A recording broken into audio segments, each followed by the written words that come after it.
think she's ready for you to open the meeting, and then we'll see what happens. Well, I heard her say that, but then I haven't heard anything else since. You can continue. Bethy, are you ready, Beth? I just heard somebody coughing. Hi, Bob. You can start the meeting, please. Good morning, everyone. Welcome to the second day of the budget meetings for this year. With not much else to say this morning, I'll call the meeting to order and turn it over to Parker or the first presenter. Okay, thank you, Bob.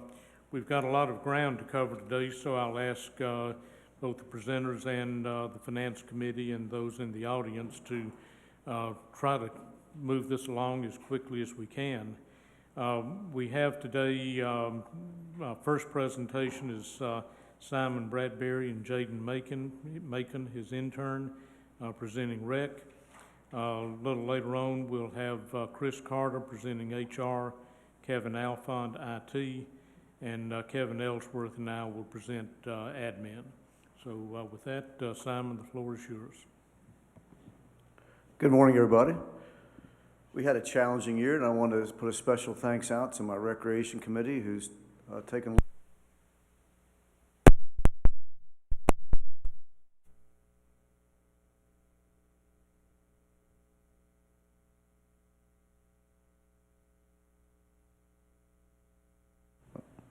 like that.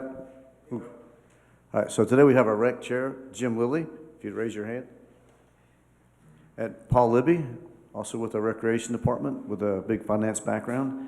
Thank you for your assistance this year. Thank you, Kevin Ellsworth, for helping me put this thing together. So with that in mind, I'll start us going.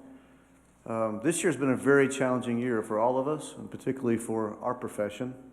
And one of the things that I learned about 35 years ago in boot camp was when you have challenges and you have situations that hit you, you assess, you adapt, and you overcome. And that stuck with me all these years, and every time we have situations, that comes into play. So I want to outline for you all what we're looking at in the industry as far as putting everything together. IHRSA, which is International Health Racquet Club Association. I don't just read this out to y'all, but the key points is 30% of their members are returning. That means 70% of folks have left because of the COVID, taking a break. Athletic business, 70%. That's what they're looking at with health clubs and fitness clubs like similar to what we have. I look at the YMCA, they're down $800 million overall.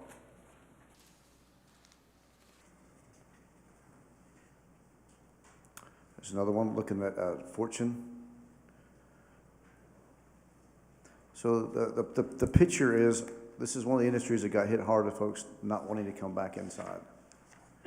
Okay? NRPA, which is National Recreation and Parks Association, their survey is talking about how many people are using parks, trails, and outdoor facilities.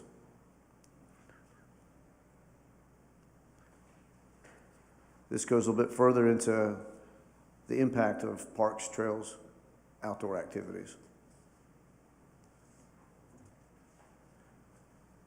And this is us. I'm not sure if we can read that. It looks kind of small there.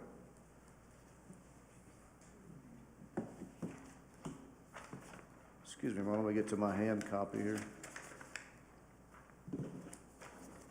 What this is showing is a membership trend. In January, February, just like the past 4 years, we've been steadily inclining, looking really good, steadily going up. This year, you start hitting April.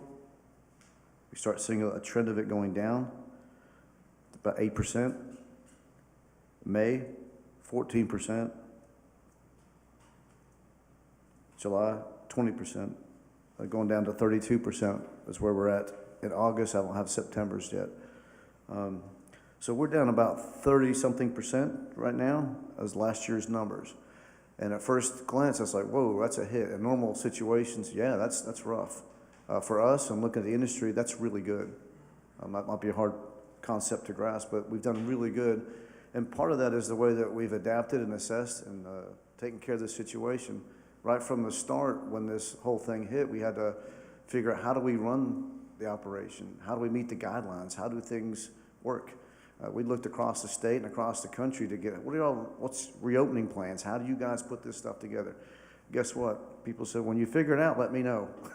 So our agency actually, from Telica Village, we were a template for the state. Other folks in the state used us as, okay, what'd you guys do? Because we assessed everything that we did. How can we possibly make this work? Moving forward. So this is going into what I'm looking at for my budget for next year. And I look at this as a setback. We took a hit. We have to assess it, adapt, and overcome. It's a short term. And I also look at that as a way that I plan things. We plan things proactive. We don't want to be reactive.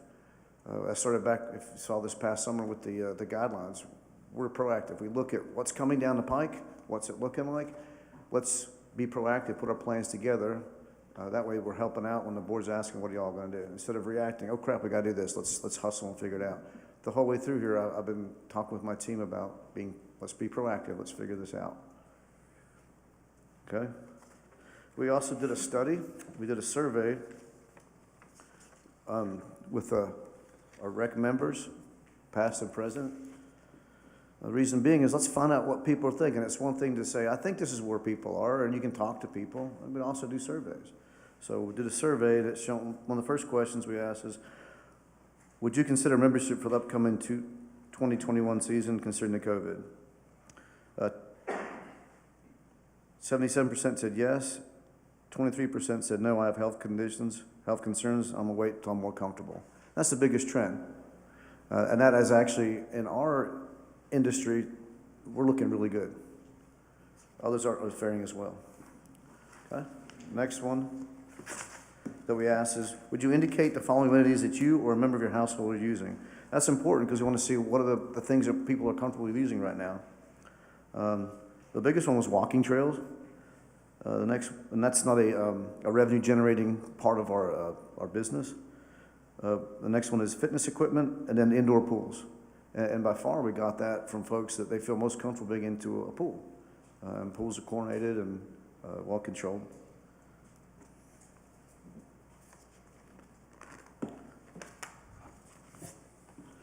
Okay, the next thing is the following list. Please choose what's most important to you for use of the Wellness Center to provide in 2021. The biggest one was complying with government guidelines. People wanted to feel comfortable making sure that we're doing things right. Not only did we comply, we went above and beyond to make sure that facilities are clean. Everything that we do over there, we have in 45-minute shifts now. And we do that to spread out, people coming and going and passing by each other. Somebody finishes a fitness class, they're out, we disinfect the place. At the same time, another group comes in the other direction, so you're never crossing. We also have Cintas that comes in 3 nights a week. And now we have a big Ghostbusters looking backpack that comes through and fogs the place. We do it every morning and every evening. And we have a break of like an hour between classes.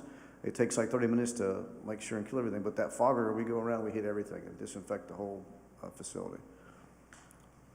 The next one was fees charged for value received. Those are the 2 biggest things.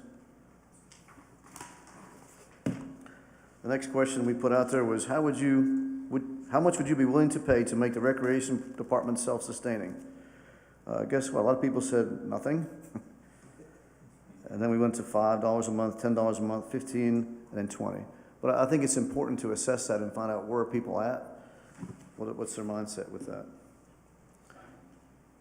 How many people participated? There was just over 2,000. I think it was 2,065, and we had 501 people responded. And one of the things our liaison, Steve, had been asking us to do for a bit, take a look at data, and we looked at it as a rec committee as well. And one of the challenges that I have, and maybe other department heads have, is we get a lot of requests for data, and we're trying to, wait a minute, where am I at? One more, there. Okay, we have a lot of requests for data, And sometimes we don't have time to do all that. We have to run the operation. Well, this year I was blessed with an intern, and for a Christmas present for Steve, we went ahead and looked at his data that he was wanting to get, and he had some really good points. And I'll say it publicly, you were right, Steve, and I was wrong. So with that, I'm gonna let Jaden come up and talk about the research and what he found.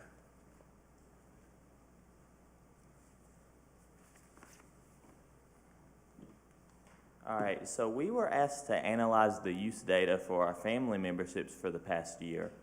As you can see, here is a breakdown of this use data. In these numbers, each user was ranked based on how much they used their membership, not just the order that they were ranked in the system. For instance, say Simon is ranked as the head of his membership, but if his wife used the membership more, she would be ranked as the primary user. As you can see, the primary users and the secondary users use their memberships far more than the other users, though the tertiary users and the quaternary users use them quite a bit. It is also important to note that there are some family memberships with as many as 9 total users active on the account. All in all, having this data allowed us to evaluate a couple different areas. First, it allowed us to evaluate the parity between current family and individual annual membership fees. We can do this by using the data of the primary and the secondary users to calculate the household equivalent single membership. This is calculated by dividing the number of visits by the secondary user by the number of visits made by the primary user and then adding 1 to the result. This calculation comes up to 1.514. The number shows that the department's total 2-person household usage appears to be in range of a single membership, as the household equivalent single membership of our current pricing system is 1.554. Next, the data gave us an opportunity to examine the current structure of our family memberships. In the current setup, family memberships are allowed to exceed 2 people at no additional cost per person. This chart shows a breakdown of the family memberships that exceeded 2 users. As you can see, the number of family memberships that exceeded 2 people is in total 202, which makes up about 10% of our total family memberships. And the number with 3 is 128 different family memberships.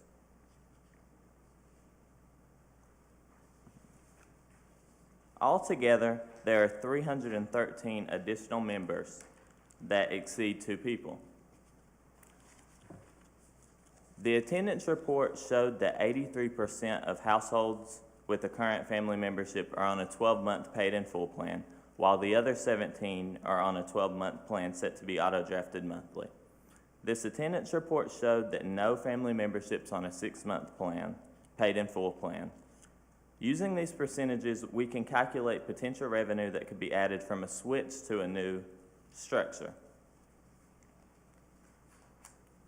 A suggestion would be to change the current family membership to household memberships of only 2 people. We could then charge an additional fee if they wanted to add an extra membership beyond this. 10% of what an individual membership would cost for that same plan. Based on our current pricing structure, this chart shows what that additional cost would look like. For example, let's say a family is currently on a 12-month paid-in-full plan, paying with either cash or check, and they wanted to add an additional person to their membership. The price for this additional member would be $36.80 for the full year. The potential revenue that can be made from this switch can be seen on this chart.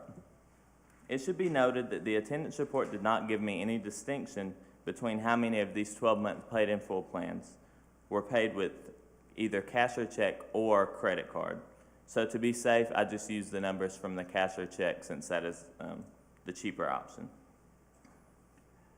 Let's say all 313 of the additional memberships added that person to their account. Then that could bring in an additional $11,666 to the department. If only 150 of these additional memberships pay to be added onto their account, then that could still bring in an additional $5,590 in revenue. Even if only 25 additional are added to their accounts, this change could still bring in somewhere around an additional $1,000 to the department. And that concludes what I have on this, so I will hand this floor back over to Simon.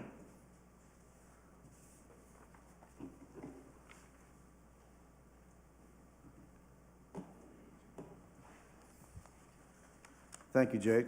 Excellent job. And that lesson for this was, again, getting comfortable being uncomfortable and giving them an opportunity to be out here. I wasn't sure if Steve wanted to make a comment on this?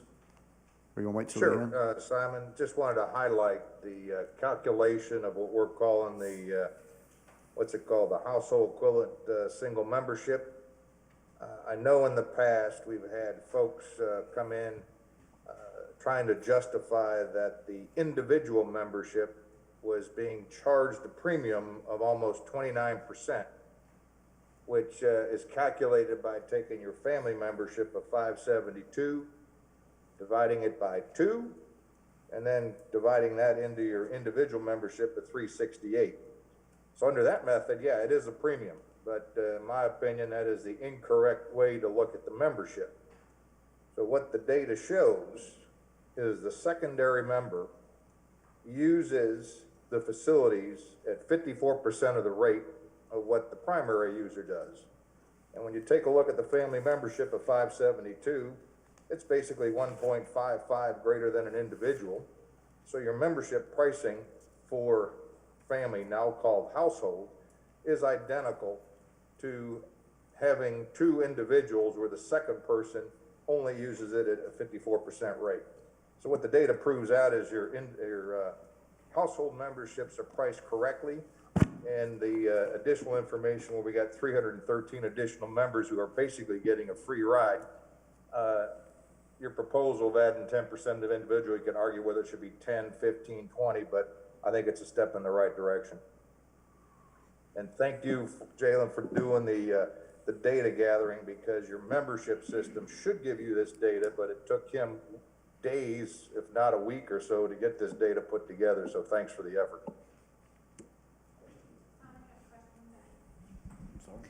Simon, on the household memberships and talking about charging an additional rate per person, did you age differentiate that in any way? Because I'm thinking we just have more and more people moving to the village who have minor children, and I would have a hard time charging them if those, if those are minor children. I get it for adults, if they have other adults in the household. Like, I'm sure some of those are adult children, anybody else who might, be part of the household. But for minor children, I'd maybe like to see that looked at differently. That's a good question. I think we landed on 12 years old. Is that, y'all remember? Jim, Paul? I just know in past memberships that we've had at fitness centers, it was typically to 18. So I just would encourage you to look at that, because I don't want to be punitive for our families with children to not be able to take them, say, to the outdoor swimming pool because they're going to be charged, a higher rate. So, because what are those kids typically? They're probably not going to the wellness center and doing a, big free weight workout. Now, maybe as they become teenagers, they are. But it's just something that I would ask you to look at as far as maybe what other fitness centers do with minor children. I just hate to be punitive to our families with kids who maybe just want to take them to the pool, and now all of a sudden they've added, a big expense. Absolutely. We'll dive back into that again with the rec committee, because one of the discussions, I may be on the other side of that. I was the one when I had outdoor swimming pools for the public that I say, why are we giving the kids that are like 4 and under free? Because those are the ones that tend to drown and they pee in the pool and they do things that they shouldn't. And why is it free? And those are the highest maintenance. So there's something to consider when we're if they're free, but there might be more maintenance and usage. So absolutely. I'm not talking about fun, I'm just saying that, just consider that. I just need to see, I'm sorry. I get that, but I think that for the most part, I'm not sure we have those kinds of problems around here, but maybe I'm not there when we're having those kinds of problems, but I felt the same way about Tugaloo. I had been to the beach you know, dozens of times and never had a problem there either. So maybe I just, you know, happened to hit it on a lucky day. But anything that I've seen at our outdoor swimming pools, I haven't seen a bunch of horseplay and a bunch of kids running around. Just a thought, just food for thought. I just think that, and if you're talking about that a household membership would include, you know, kids to 12 or whatever, that's fine. I just wondered, I didn't see anything on these charts or hear anything in your presentation that suggested that it was age differentiated. Carly, you're right, and we'll dive back into that. And I've got a very vocal advisory board that will let me know what works here and what doesn't when I make a recommendation. Okay? One point, if you look at the $36.80 a year, that's a pretty minimal amount of money. And if you look at what's coming up on the next slides, our comparison to our competition, if you want to call it that, is we're really cheap right now. And to increase $36.80 per person is minor. And that was annual. Simon? Yeah. To be clear on that $36 number, Yes. that's only for the 313 additional members above the base level of 2 per household. Right. And I'll go further into that on one of my next slides is my recommended changes to membership. And I'll outline a little bit further. The next thing that Paul was talking about, we did a facilities comparison. We just took one of our membership. We have a lot of different memberships, but just looking at basically your individual and family membership for the year. One of the ones that's got pretty much similar facilities, the closest ones would be Fort Sanders. So if you look at a family here, it's $572. A family there is $1,326, and the two marks that are in red are pickleball and tennis because there's additional charge of almost $500 a year to use those.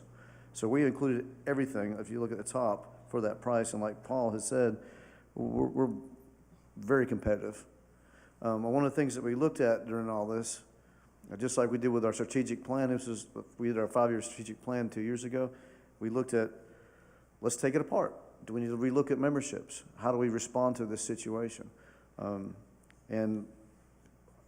go on my recommendations next. I mean, if the idea was we just got to make some revenue back, we got to revenue back, we can absolutely charge a lot more money. There's other ways that we can do this. I ran for-profit health clubs. It's an atmosphere I don't think we want here, but it absolutely can do that. But I think the most practical approach was looking at our, does anybody have any questions about that comparisons before I move on? Okay. Do you have a question? Do we have any information? I see you got all these listed, Fort Sanders, et cetera, et cetera. Do we have any feel for what the fees are in other associations like ours where they pay an assessment on top of rec fees? Do we have anything like that? Yeah, if you'd like, I can include that in a follow-up slide. Yeah, would you? Yes. That's more meaningful, because here I think it's apples versus oranges, because, you know, YMCA is quite not the same. Sure. Because they're not in an association. They're from all over cities and everything. So, okay. So you're looking like at Fairfield Glade and what other agencies? Yes. Film to us, yes. I mean, I can tell you they're much higher, but I'll get your. No, I just need to see it, you know. I understand. It'd be more meaningful if you could compare, like, what are we doing in an association like this versus them? Absolutely. I'll include that in our following years too. This is something that we've been doing, I guess, 5-10 years. We'll include those in the next ones. I want y'all to look at that really quickly. This is our current fees, our fee structure. So we have a lot of different opportunities for folks to join. And then you have a daily guest fee, and you have a guest of rec member fee, and a property owner and guest of owner. And the idea of those, and they also have that with 5 guest passes, and you also have 25 guest passes. And that's something also the board at the same time recommended that we look at, and we were already looking at that. And in my experience, those are things that you start when you kick off a facility to get people in and get the word going.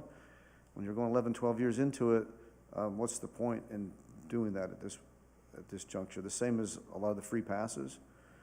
So those are things that we looked at and for our recommendations. So in our memberships, one of the things is changing it from a family membership to a household. The terminology changes how the presentation of that. We're not typically a family here, typically it's households. The next one was 10% additional charge for each additional member over 2 members. That's what you were talking about earlier. No more guests of recreation members discount. What that means is if Paul is a member of the place and I'm not, I just get a hold of Paul and he gets me a discount when I go in. And the idea is you get a buddy to go in. We don't see the value in that anymore. The other one is the free guest passes. Typically when you join a membership, you get 10 guest passes for free. And at one point it was like candy. People had tons of these and we're giving the place away. And again, at the beginning, when you're getting the place going, you might do that. But our recommendation is that we don't do the free guest passes anymore. Simon, with the number of new people moving into the community, I've seen lots of people use those to introduce people to the rec center. In lieu of that, with somebody new moving in, would you consider, hey, you've built your house, you got a sign off, they get 10 or something with the sign off of a new house, so that, you know, they do get the opportunity to sample those and see if it's right for them without getting a membership? Well, again, after we looked at all that, we said at this point, no, as a recreation committee and myself are recommending that we don't do the free passes anymore. Yeah, you got to recognize there's a whole bunch of new people that come in, and if they don't try it, your opportunity to hook them in a family membership is limited, I would guess. I have a question. That's one aspect of getting folks in, yes. I have a question. How many undated passes do you think are floating around out there? Hundreds, thousands? There's a lot of passes that were given away that, we even had recreation members that come, I got like 40 or 50 of these, and I got people that are selling them on Nextdoor and stuff, some of your buddies and stuff. Okay, selling yeah, the passes. and that's where I'm going. So we just dealt with that golf thing, and then we came up with getting the people involved, the golfers involved, the club cheer people and all that, and agreed as a community on a timeline. Perhaps this is something that you should study, whether it's the end of this year, 2020, or 2021, be more feasible, but to come up with a date that if you have not used them by this date, that they're gone. Because I don't know that we can afford or should honor something that is typically drawing an interest if it was cash money, and it's just compounding every year to free back to what we have to pay for as a property owner association.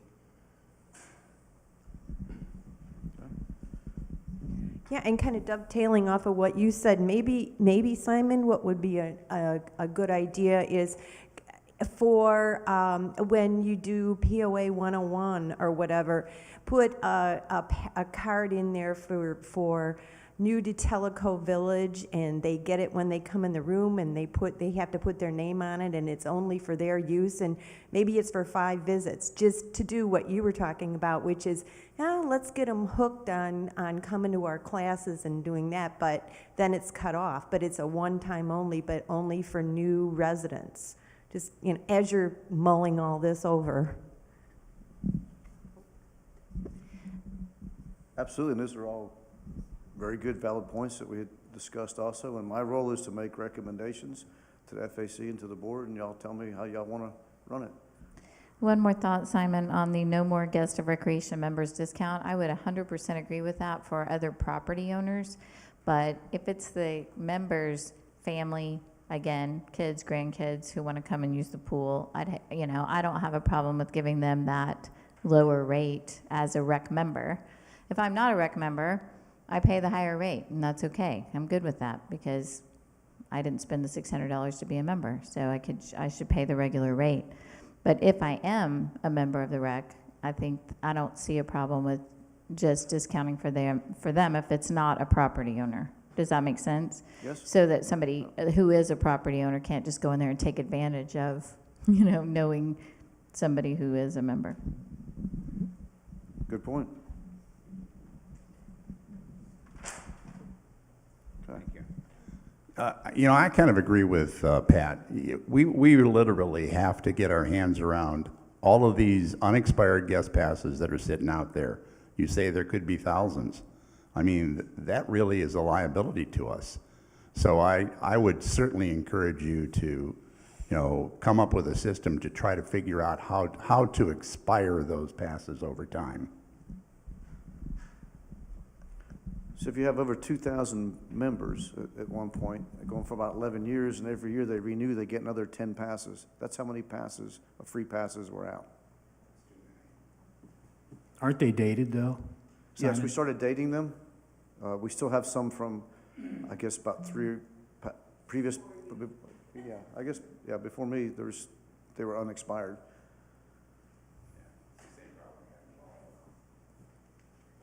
And that's like a short-term fix. I'd rather be proactive, and these are all good things that we're gonna take back to the rec committee when I get my recommendations. One more question about the guest passes. Are they still done in paper form? They're given a little Yes. card. Is there any way to make that electronic, put that in the system, and then that thereby put an expiration date on it? So if they try to use it and it's expired, it won't work? Do you know what I'm asking about that? Yeah, there's ways to do that. I'll have to see what expensive it would be. Seemed like a property owner would have their name and it would be registered that they have a guest passes, how many they have. That's feasible. I think it'll be labor intensive, but it is feasible.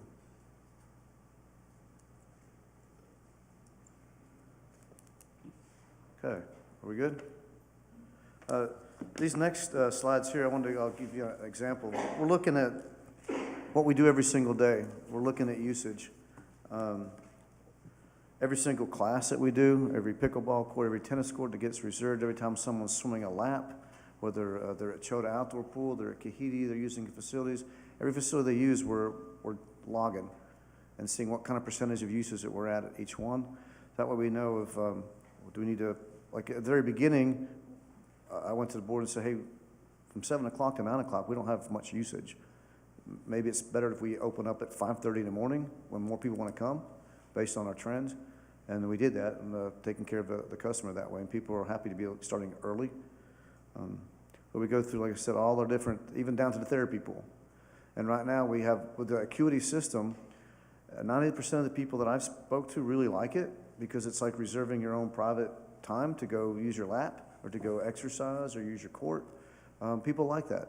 And we are limited to 25 for each one of our classes and pool and whatnot. I mean, it takes just a few seconds to go on you can do on your smartphone or from home and book what you want to have in there. And you also know who all's coming in.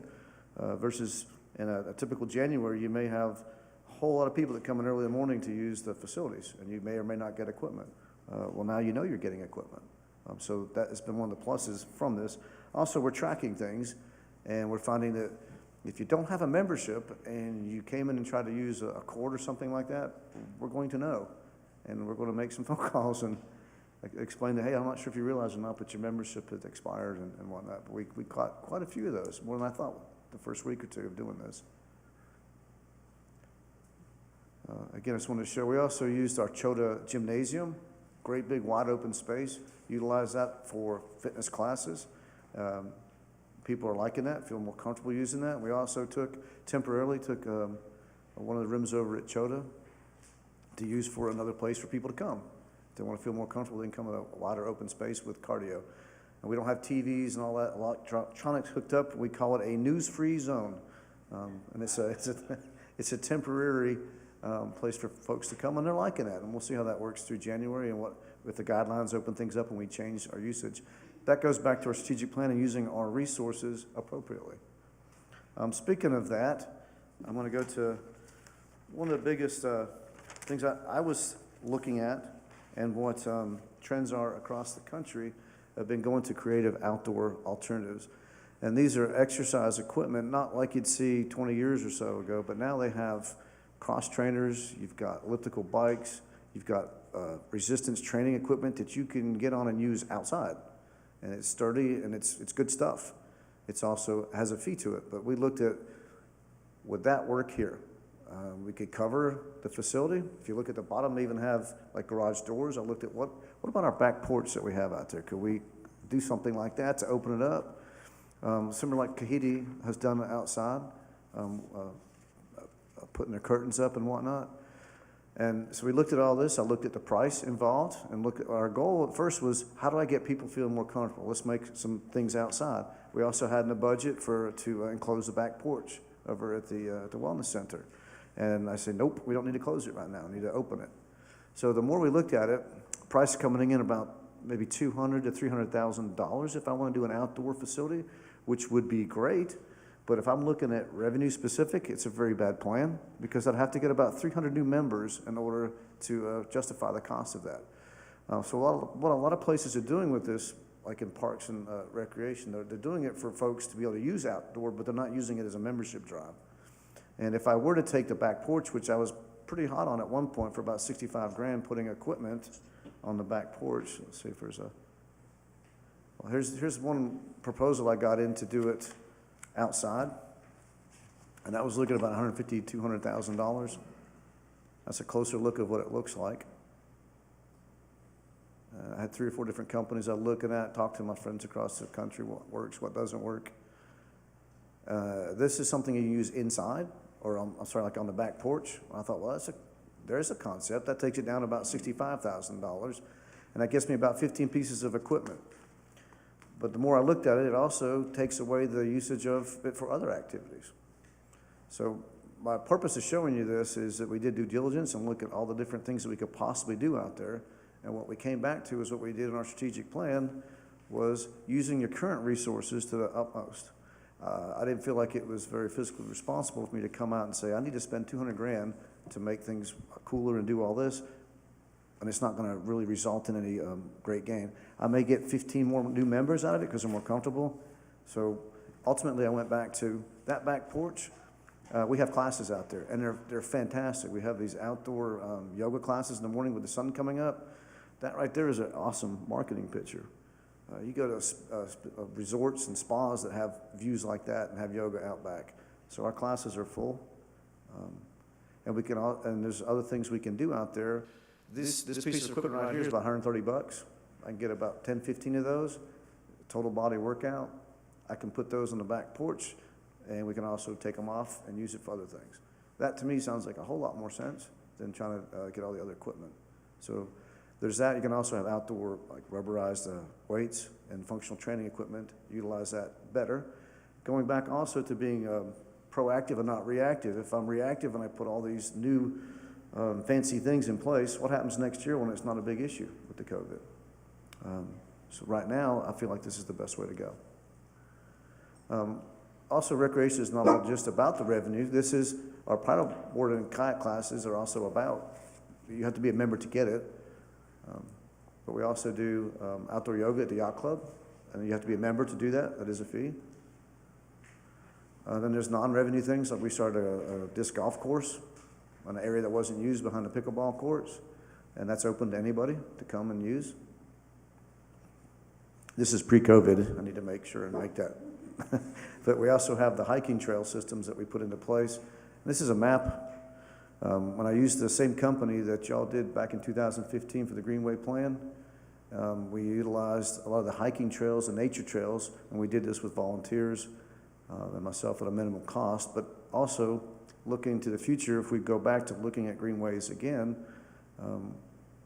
I've got some ideas of how we can do that in a cost-effective way. But these are non-revenue generating things that have really added to the recreation department, particularly during the COVID, and people get out and do things. Other thing going on with the recreation, I want to put a plug in that we got the Thomas Telica Foundation going on, starting with our Pickleplex project, which is going really well. We got about 1/3 of our donations in so far to make this thing happen of $150,000. And this is how we kicked it off. That was an anonymous donation for it. And this was wants versus need. Instead of coming and asking, hey, I want this much money to put a pickleball plex in there, that's not a need at this point, but is a want. And so we're going to take care of that through the foundation. We also had a check from the pickleball club for $15,000 to get it started. And the day we launched, we had this guy that's, you might recognize him, the president of our board, made a personal donation. But not only is that a cost-effective way to make things happen, but also gets the community involved, particularly during a time like this, a challenging time. It's very positive. It's very uplifting to make things like that happen. I'm really looking forward to the time we put the 4 courts in the ground. I think that's going to put a lot of excitement. And particularly when we cover it up and say, look what we made happen, now the foundation is going to be launched in a very big way. Bear with me a minute, I got to catch up with my paper here. Is that blurry or is it just me getting that vision? It's me, Mike. Thanks for that. Tough crowd here.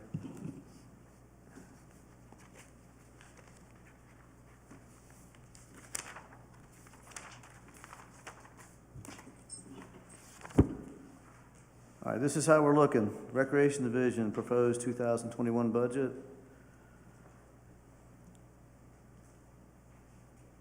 We're looking down $330,000.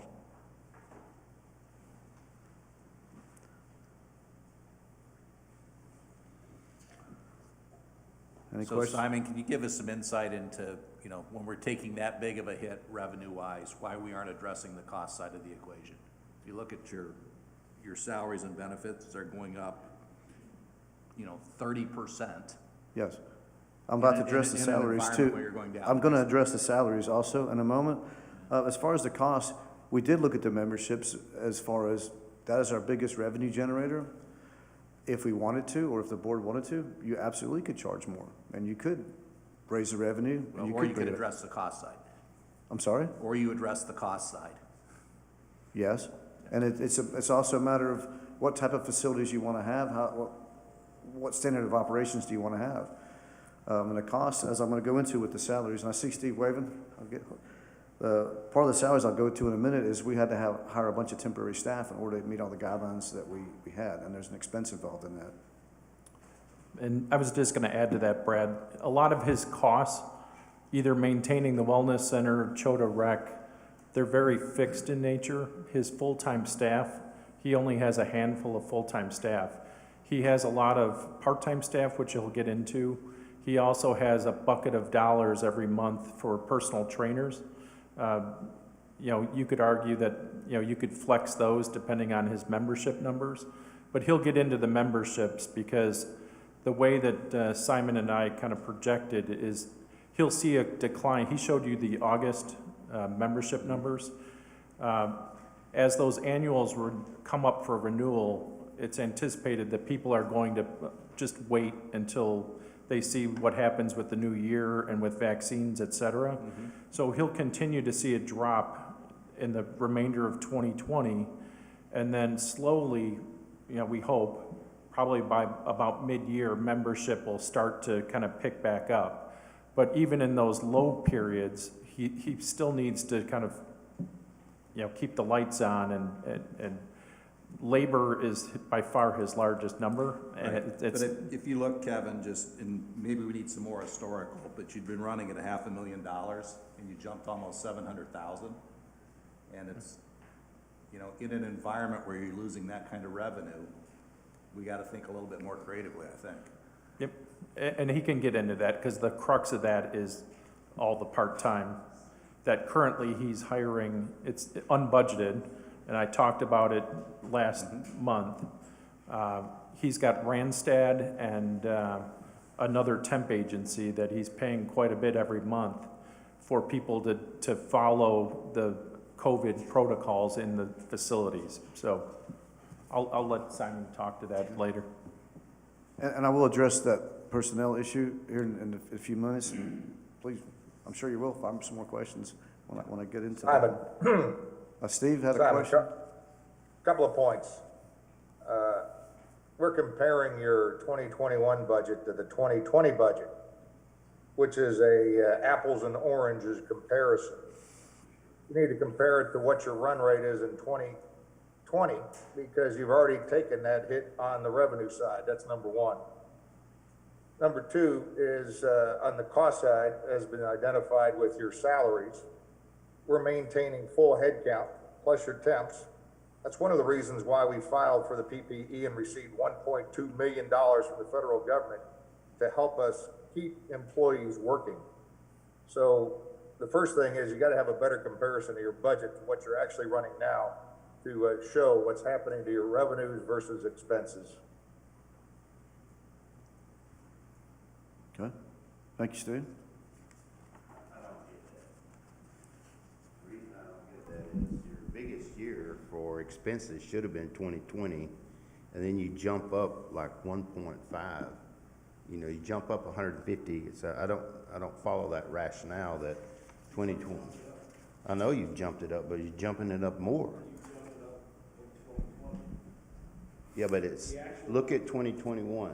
It's a whole lot more than 2020. But you're looking at the 2020 budget. The 2020 actual is actually higher by 150,000. Sorry, we couldn't hear you. That's to Steve's point. In 2020, we've actually, we're up, what, 150,000 already this year, right? We're about 65,000. We're projecting 155. I guess I might as well go ahead and go into that slide now if we're going to be discussing that. Well, there's another component to what COVID has done to us, and that's all of the increased sanitation supplies that we've had to buy. And that's a substantial number for the wellness center. And Rick, let's add in that Simon's had to hire temporaries to be at every location. Oh, where there's absolutely. an I mean, activity. the COVID regulations basically said you can't run a wellness center, any component of it, without constant monitoring. And that's why you have to compare your 2021 budget to your 2020 actual, not the 2020 budget, because the 2020 budget didn't include the extra costs and lost revenue associated with COVID-19. And Steve, just to address that, and I'm not sure everyone's aware, our financial systems that we currently run our general ledger on, we load the budget once it's approved into the AS400, which is a very antiquated system. I don't have Hyperion Enterprise or any kind of planning software. This whole budget process is done in a very convoluted Excel-based model that every staff will tell you is horrible. And there's no ability besides me hand keying in 3,856 different GL accounts to get 2019 or 2020 actuals year to date to give you a comparison like you're familiar with in a public company.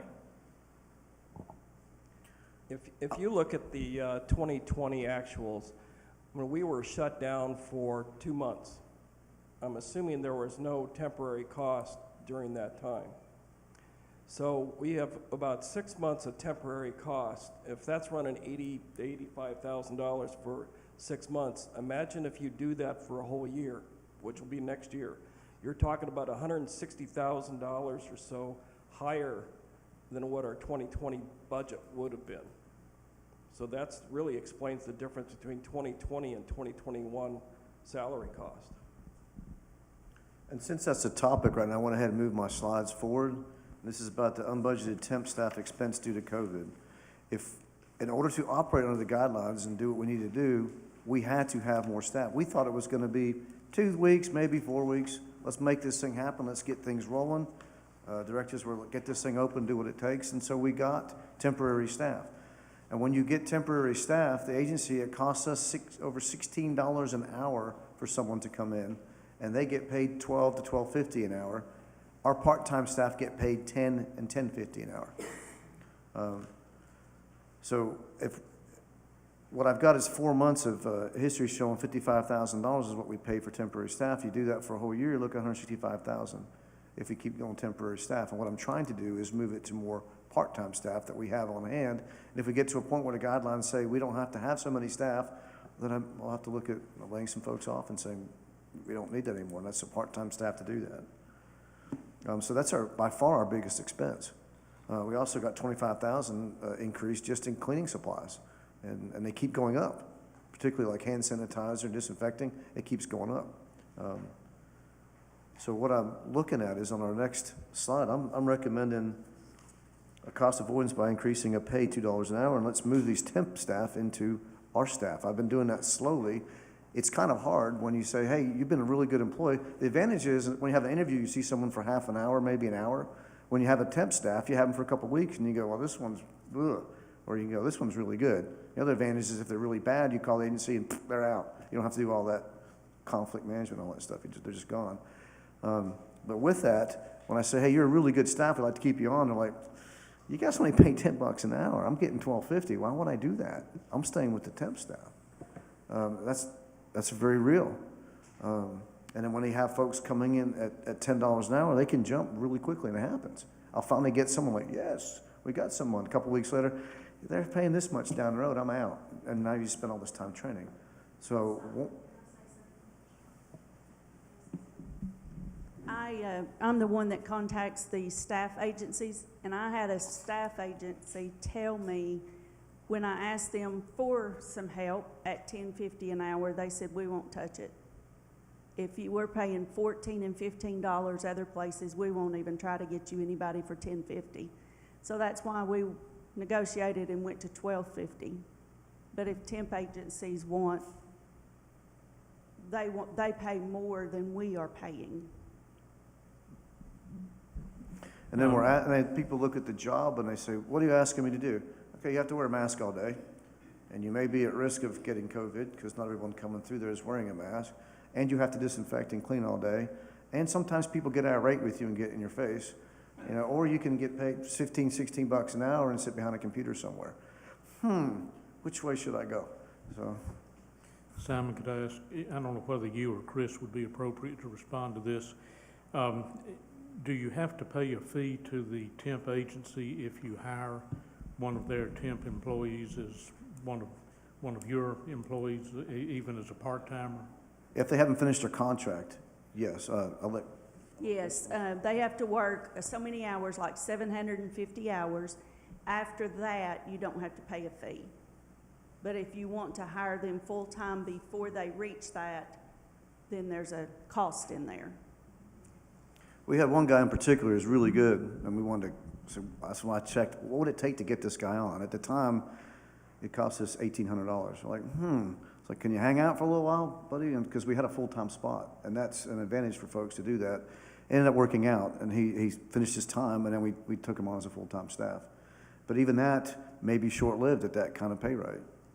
So what I'm suggesting is we take it up, and that would be a cost of, I'm recommending that at a cost of $60,000 versus what we would be paying to have temporary staff.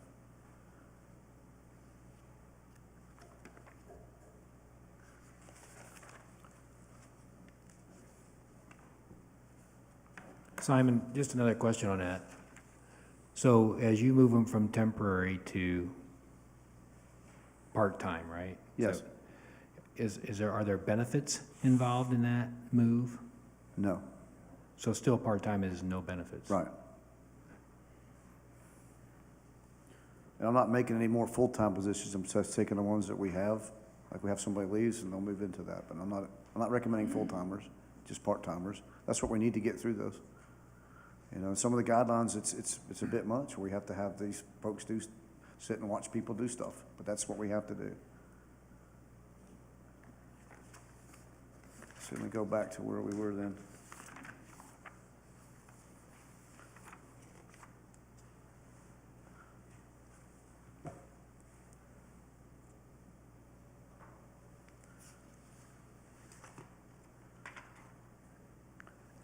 Hey, Simon.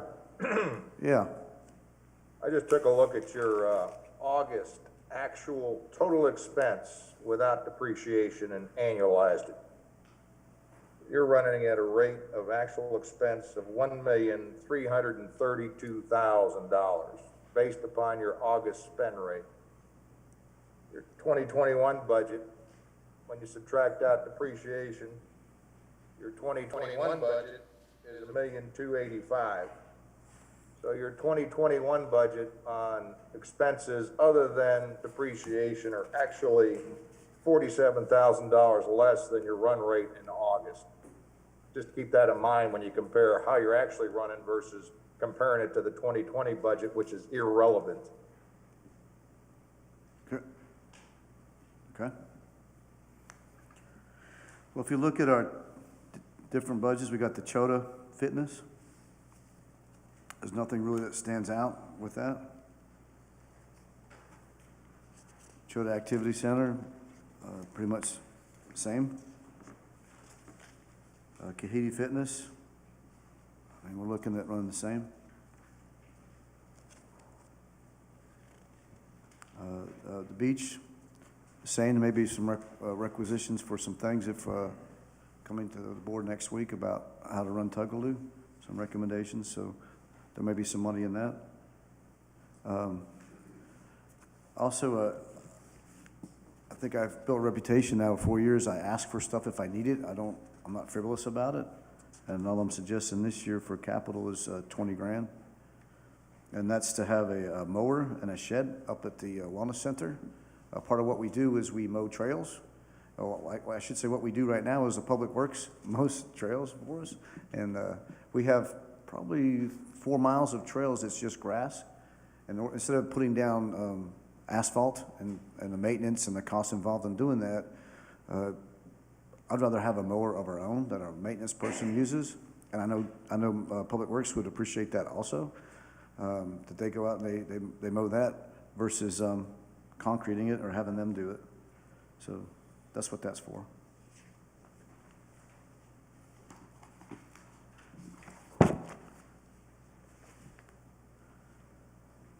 If you want to take a look at the whole proposed capital. So Simon, I just have a question on that. So since Public Works is doing that today, it's essentially being paid for already by the POA. Why would we want to buy another mower if we already have one via Public Works that's doing it? Part of it is the staffing, because what I'm asking to do is more and more each time, and then we put in this golf course that needs to be mowed as well. So that's taking up more and more of their time to do it, and I want to put it on my guy instead of them having to do it. And if you try to take a mower of theirs and take it out of their fleet and start transporting it back and forth, that's going to run a lot of issues. But they're doing it today? Yes. Okay.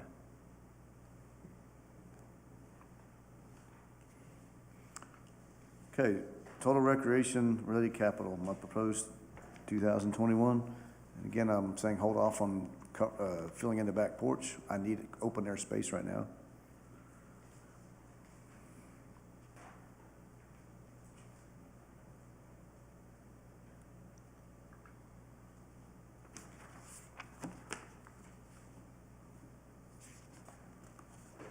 Okay. The next slide is what I already went through, so I'll move forward. Last thing, this is maybe a little preemptive. I talked with Sue about it just the other day.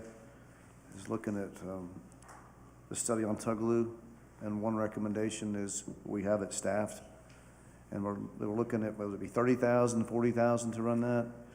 And what I come up with is to staff it with the hours that I need and the times that someone be there would be $9,232. And the other expense would be to build a shed for staff to be there, a check-in place. We're looking at about $5,000 for that. And then $2,000 for signage. So overall, this recommendation would be about $16,232 versus 30 or 40. I don't look at it like, hey, this is how much we got to work with. Let's look at what would it cost to do that. And it's up to y'all how you want to do it, of course.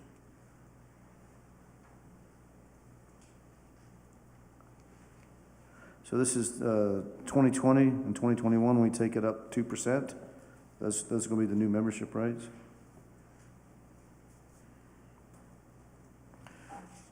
Which are still by far the most competitive in the area. Parker? Excuse me, Simon, what would be included in the $40,000 capital if you went that route? $40,000, where are we back at? So Parker, there's a It was described as beach security, but. Right, there's a 40,000 placeholder. I think when the whole Tugaloo discussion and solution started, We were instructed to put a $40,000 placeholder in capital. That's still there.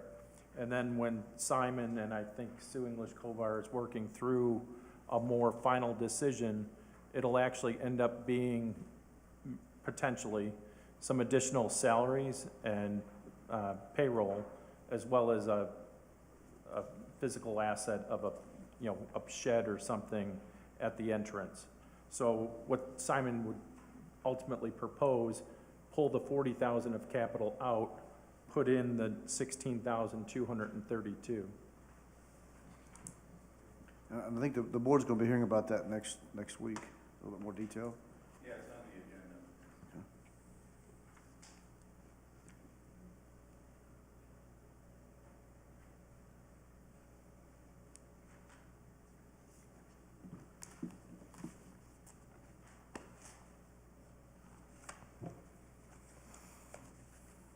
And this is a forecasted 10-year income statement.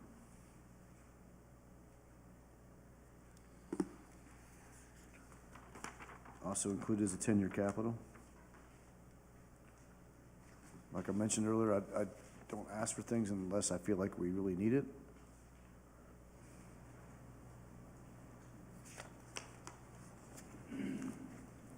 And that's it for Simon. Hey, Simon, I have a question. Oh. Maybe not. It's an easy one. It's an easy one.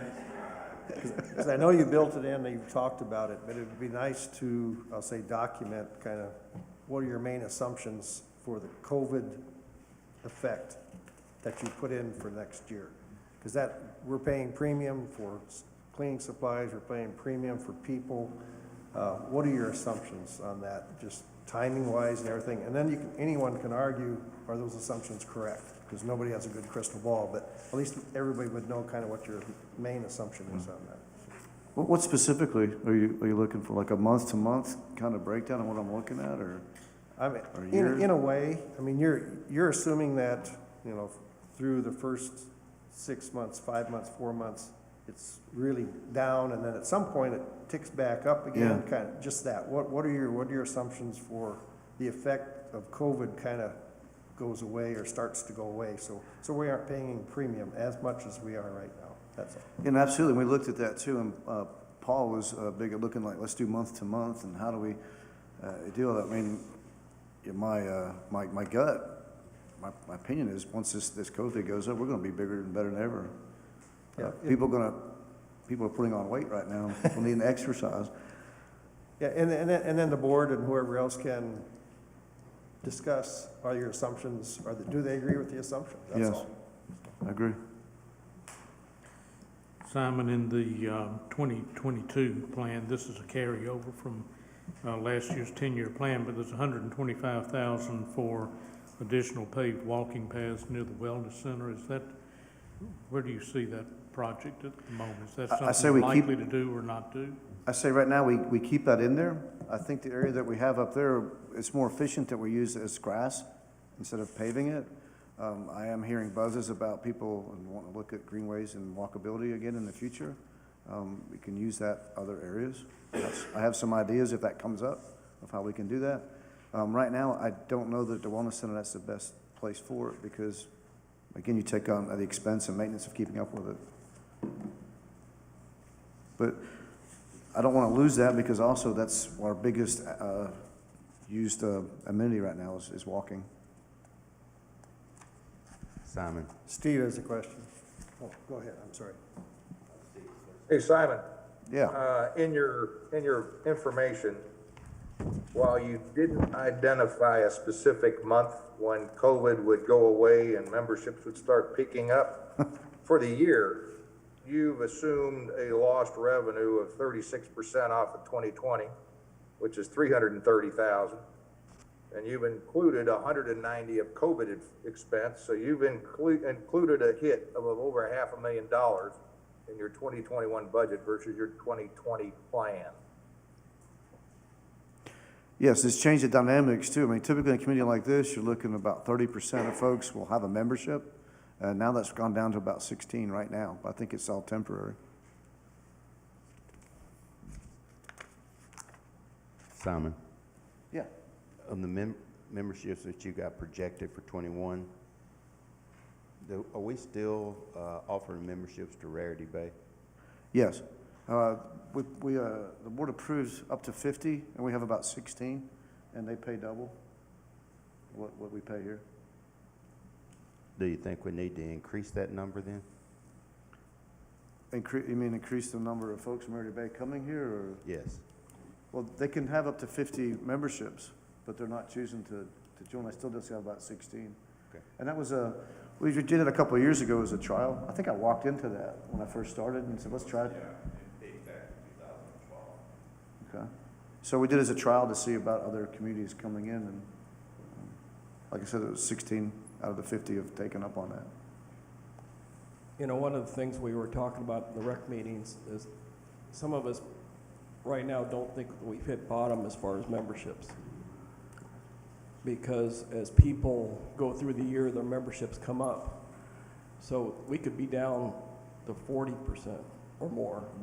And I think our assumption going into the budget is we're gonna start out low and generally bring it back as we hope COVID kind of goes away.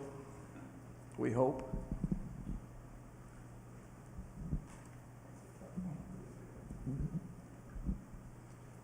I know you're proposing new things for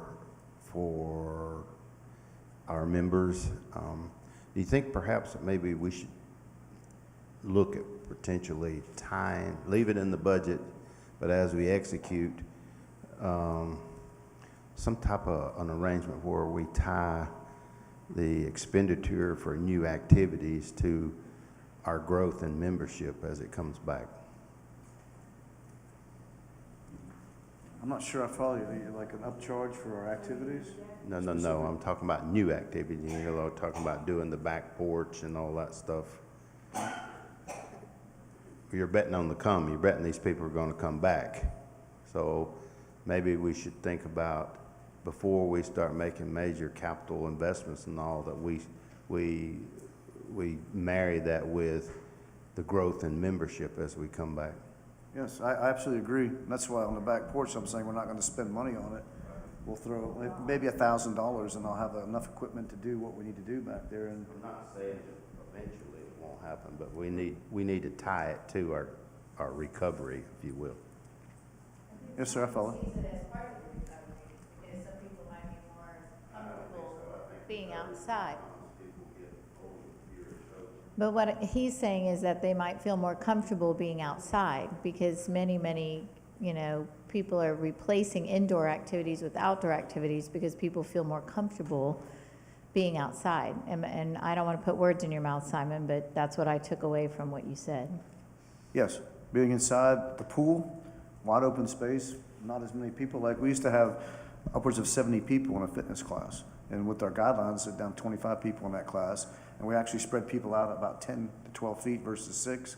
People feel much more comfortable in that. And that's a lot of the feedback that I get from people, is we feel safe doing this here. And that's one reason we didn't do a lot of guest passes this summer, was safety. Bringing all kinds of other folks in to use the facilities versus just keeping the community using it.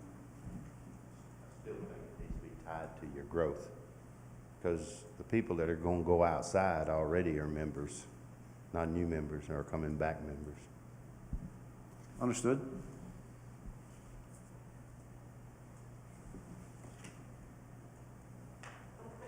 Thank you all very much.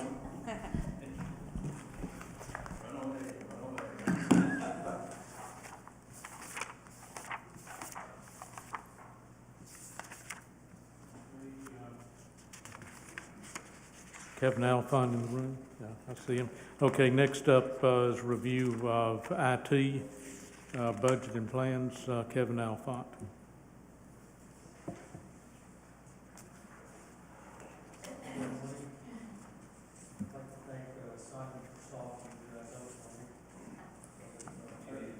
Turn your mic on. Is that better? Good morning. Thank you. Okay, am I in charge of the slides here? There we go. Can I get Stephen over here?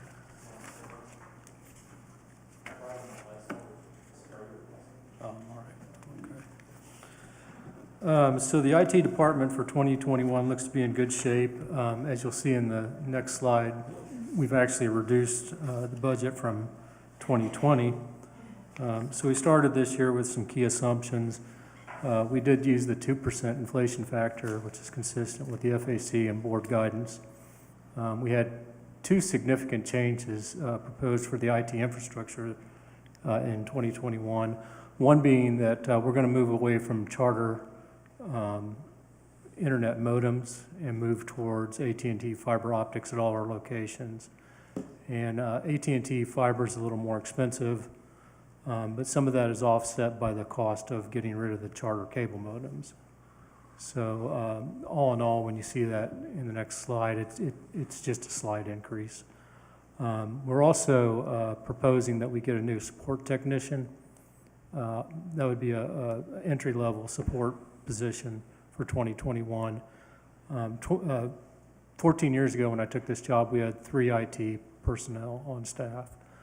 About 3 years after that, we let one of those people go, and we've been operating with 2 people since then. As you can imagine, over the last 14 years, the staff and the company as a whole has increased IT usage in almost every department, probably doubling what they did 14 years ago. So we're under a lot of pressure to keep the support up to par.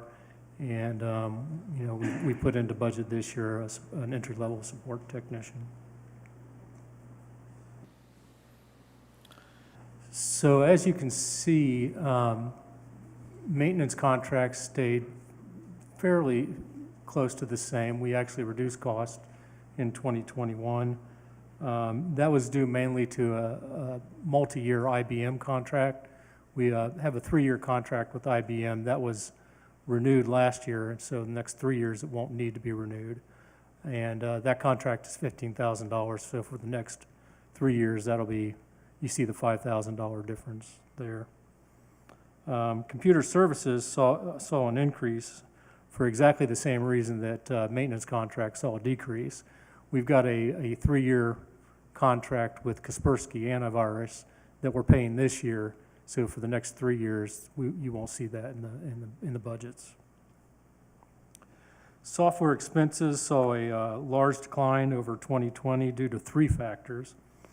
We had budgeted last year for the purchase of roadmap software.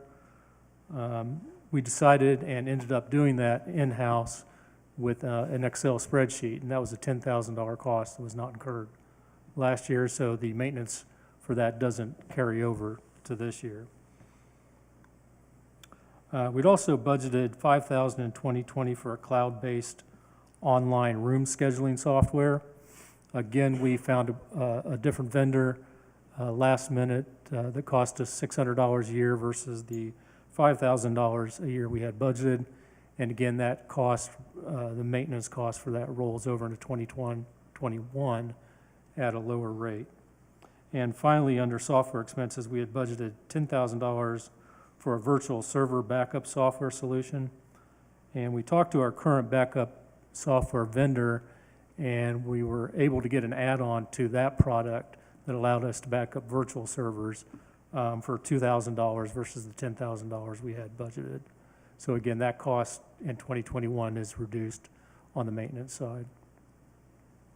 Printer and copier costs for 2021 were based on 2020 actuals, and we went over budget in 2020 by about $6,000.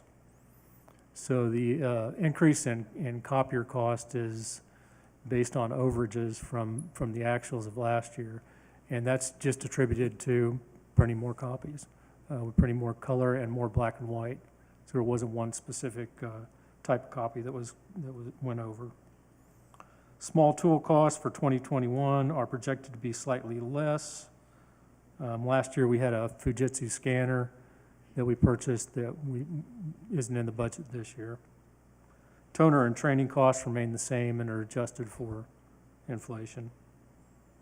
We had one item for capital in 2021, and that is the Chota Recreation Center. We'll be getting a new copier this year. So looking forward to long-term capital needs, nothing's really changed from the presentation last year. We've just advanced 1 year. If you notice, though, in 2022 and 2023, the two big expenditures are $50,000 split between those 2 years. And those are for the cost to replace the accounting and financial systems. Kevin alluded to how antiquated the system is now. I don't know if antiquated is the word, but it's an old IBM system that's still around, still used by municipalities, but in my opinion, there are newer and better things out there. So we've budgeted for that in 2022 and 2023. Kevin's done a lot of research so far this year, looking into some products. So I think mid next year we'll have a really good idea of whether that 50,000, 100,000 total is on target, or if we need to adjust that up or down. I suspect we're close.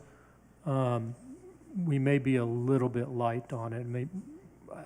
We may come in at 110, 120,000 on the final product.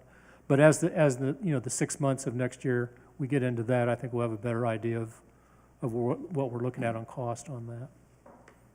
And the other capital expenditures are, they fall into different things. Copiers mainly, replacement of copiers. We have a lot of copiers out there. And that's about all I have. Yesterday, we saw the GIS system in the Public Works budget. What else is out there from an IT perspective or system perspective beyond GIS and what's shown here that's actually paid for by an individual department?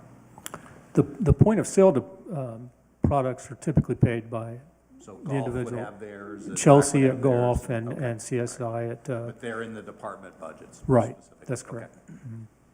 And then finance has Concur software that I'm in the process of configuring and implementing, and that's in the finance In the piece. finance, okay.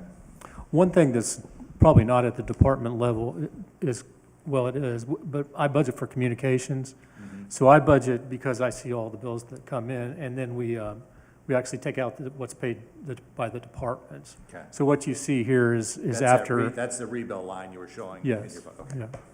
yeah. That's after the departments have been taken out. Kevin, I have a question about the point of sale systems that we have in the village. I sent you an email not too long ago about that I had given your contact information to a company who provides backup systems for when your Wi-Fi or power goes out, and it switches you to backup power or data to keep your point of sale systems up. Because as an employee at the golf shop, if our Wi-Fi goes out, our phones and our point of sale system go out. And that's been a pretty big problem, in all honesty. And I don't know about any other systems like the restaurants or anything like that. I know they use a different point of sale. I don't know if they have a data backup. Is anything like that on your radar to help with that situation? Because that's a considerable loss of revenue when that happens. Right.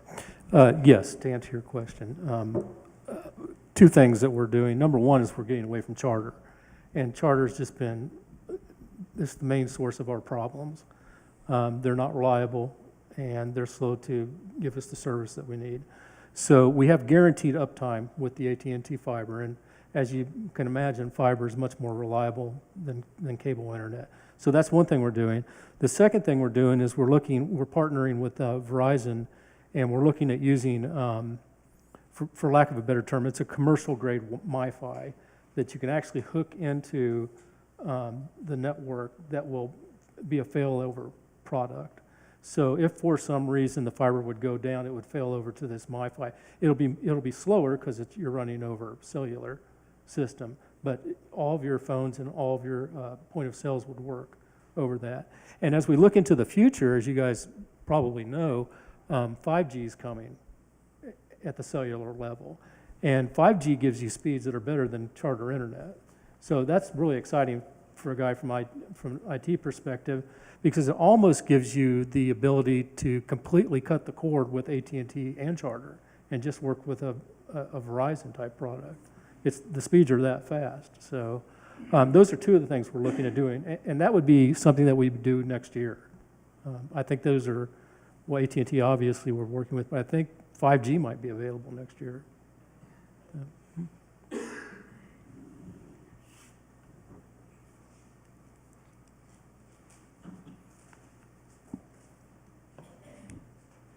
Hey, Kevin, Yeah. what is the status of the long-term IT strategic plan? I think Winston might have had that as his goal, that we would have developed for all systems. What's the plan going forward, such as, you got the wellness center, membership system, you've got the golf systems, et cetera. We, the beginning of this year, we started an IT committee, and Marty was part of that. And the one thing that we took up was building a roadmap for the next 10 years. And with COVID, we haven't met. We need to get back together and do that. But that roadmap was completed. So the roadmap was given to Winston, and it's a 10-year roadmap for just about every system that the Telica Village has in place right now, and then systems that we will either eliminate or systems that we think we might need in the future. So that's all been completed, and I'd be happy to send that to anyone that feels like they would like to see it. Yeah, I would like to see it. And is the capital associated with that and investment included in your 10-year budget? I'm sorry, could you repeat that? I didn't catch the first part of that. Since you have this roadmap, have you included that in your 10-year budget, both capital and expense? Yes, we have. There are some things, of course, you know, Steve, with IT, and everybody probably knows this, with IT, it's hard to look beyond 3 to 5 years. I mean, things change so rapidly, just with the deployment of 5G. If let's say 5G comes into Telica Village next year, that changes everything from that year on out. So, that roadmap is, I hate to use the term living document, but it's something that's going to be changing over time.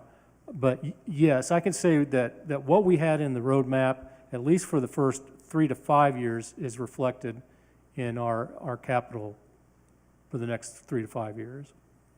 So let me add to that a little bit, because I think what's key to that, and I think the point of sharing that to everybody is key, because different groups talk about different systems that may help them. I know early last year, PSAC was talking about a planned maintenance system.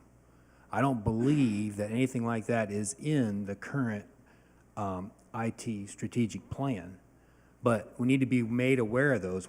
Kevin, and the IT group needs to be made aware of those so that they can begin the plan, and we can see how those types of things will fit in with the current suite of products that we have today.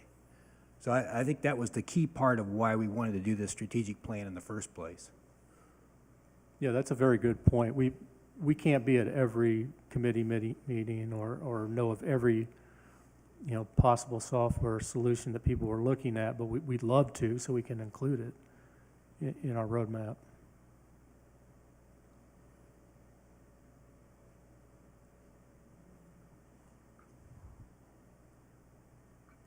Well, that was easy. Okay, any other questions for Kevin? Okay, very good, thank you. Thank you. And next up is Chris Carter, HR.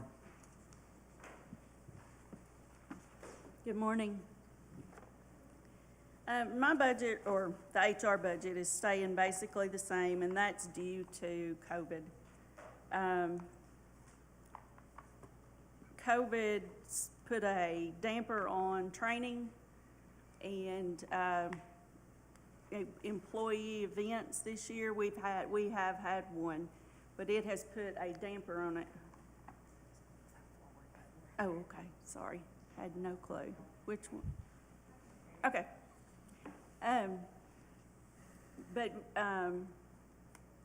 We will be doing it in 2021, so we just carried over the same budget.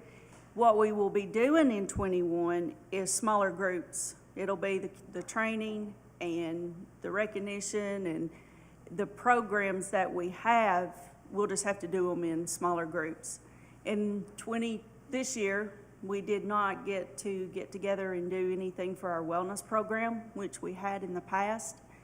But with Simon being so covered up with everything going on up there and couldn't have large groups, we just haven't done anything. But we will get that going back in January with small groups. And then there's the budget, just almost the same as 2020.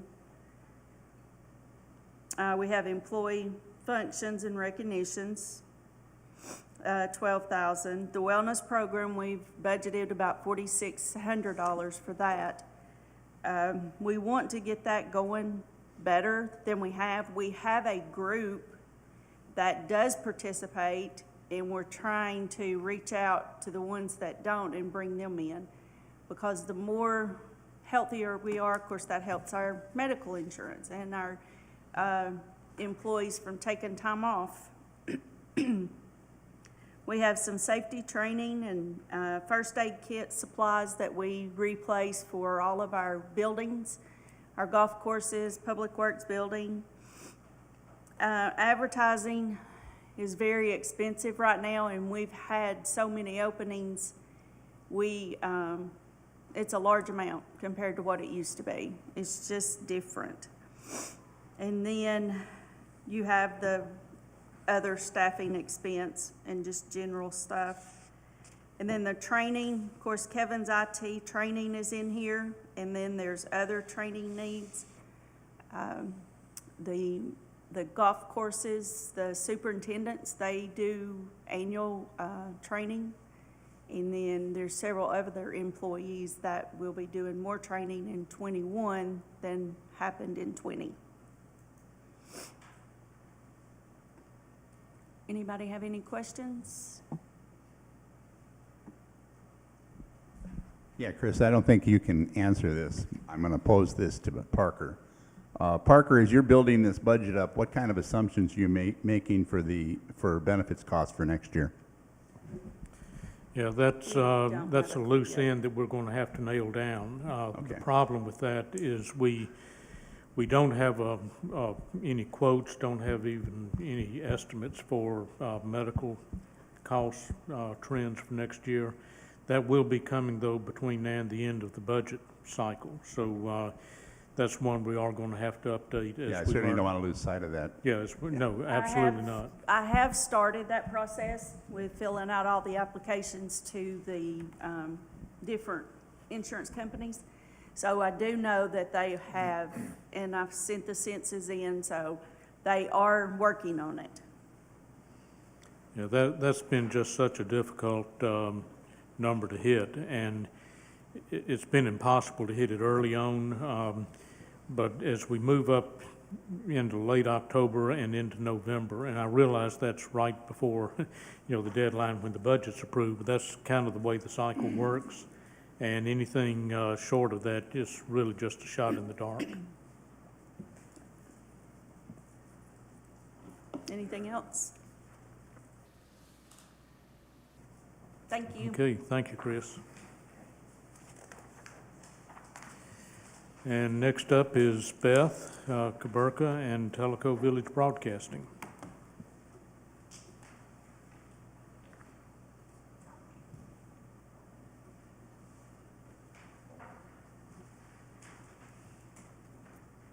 I'm going to wait for Kevin to get out here with me.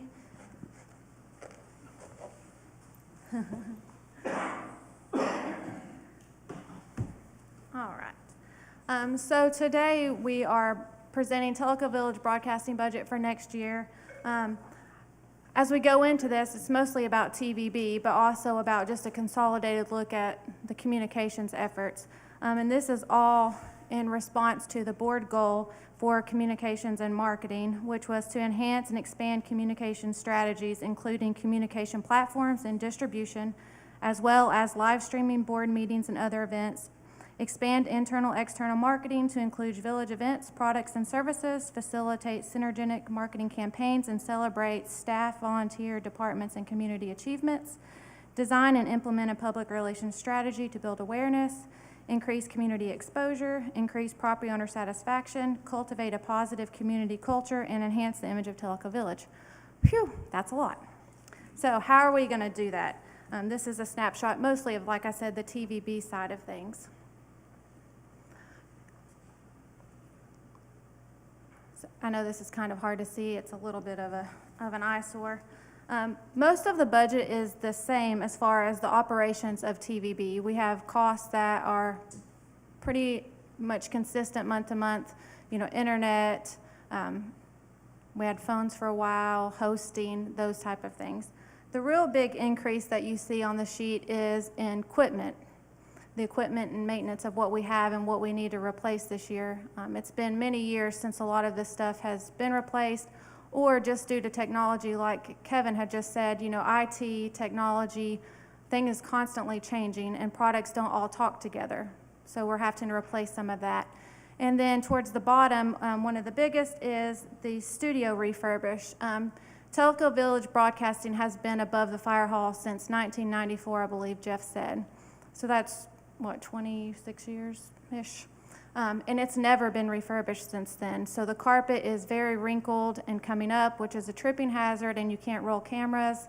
The layout of the studio just doesn't work as we are progressing into new technology.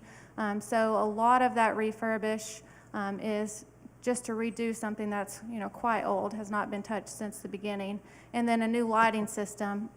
Currently, we have several pictures we'd be willing to share if anybody, or we'll offer anybody a studio tour that would like to come and see it.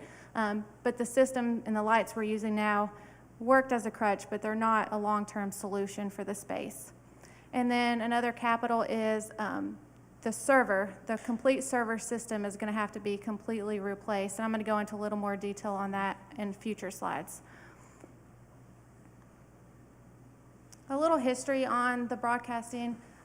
The station has been in existence for over 30 years, all ran completely by volunteers with some oversight from the communications department.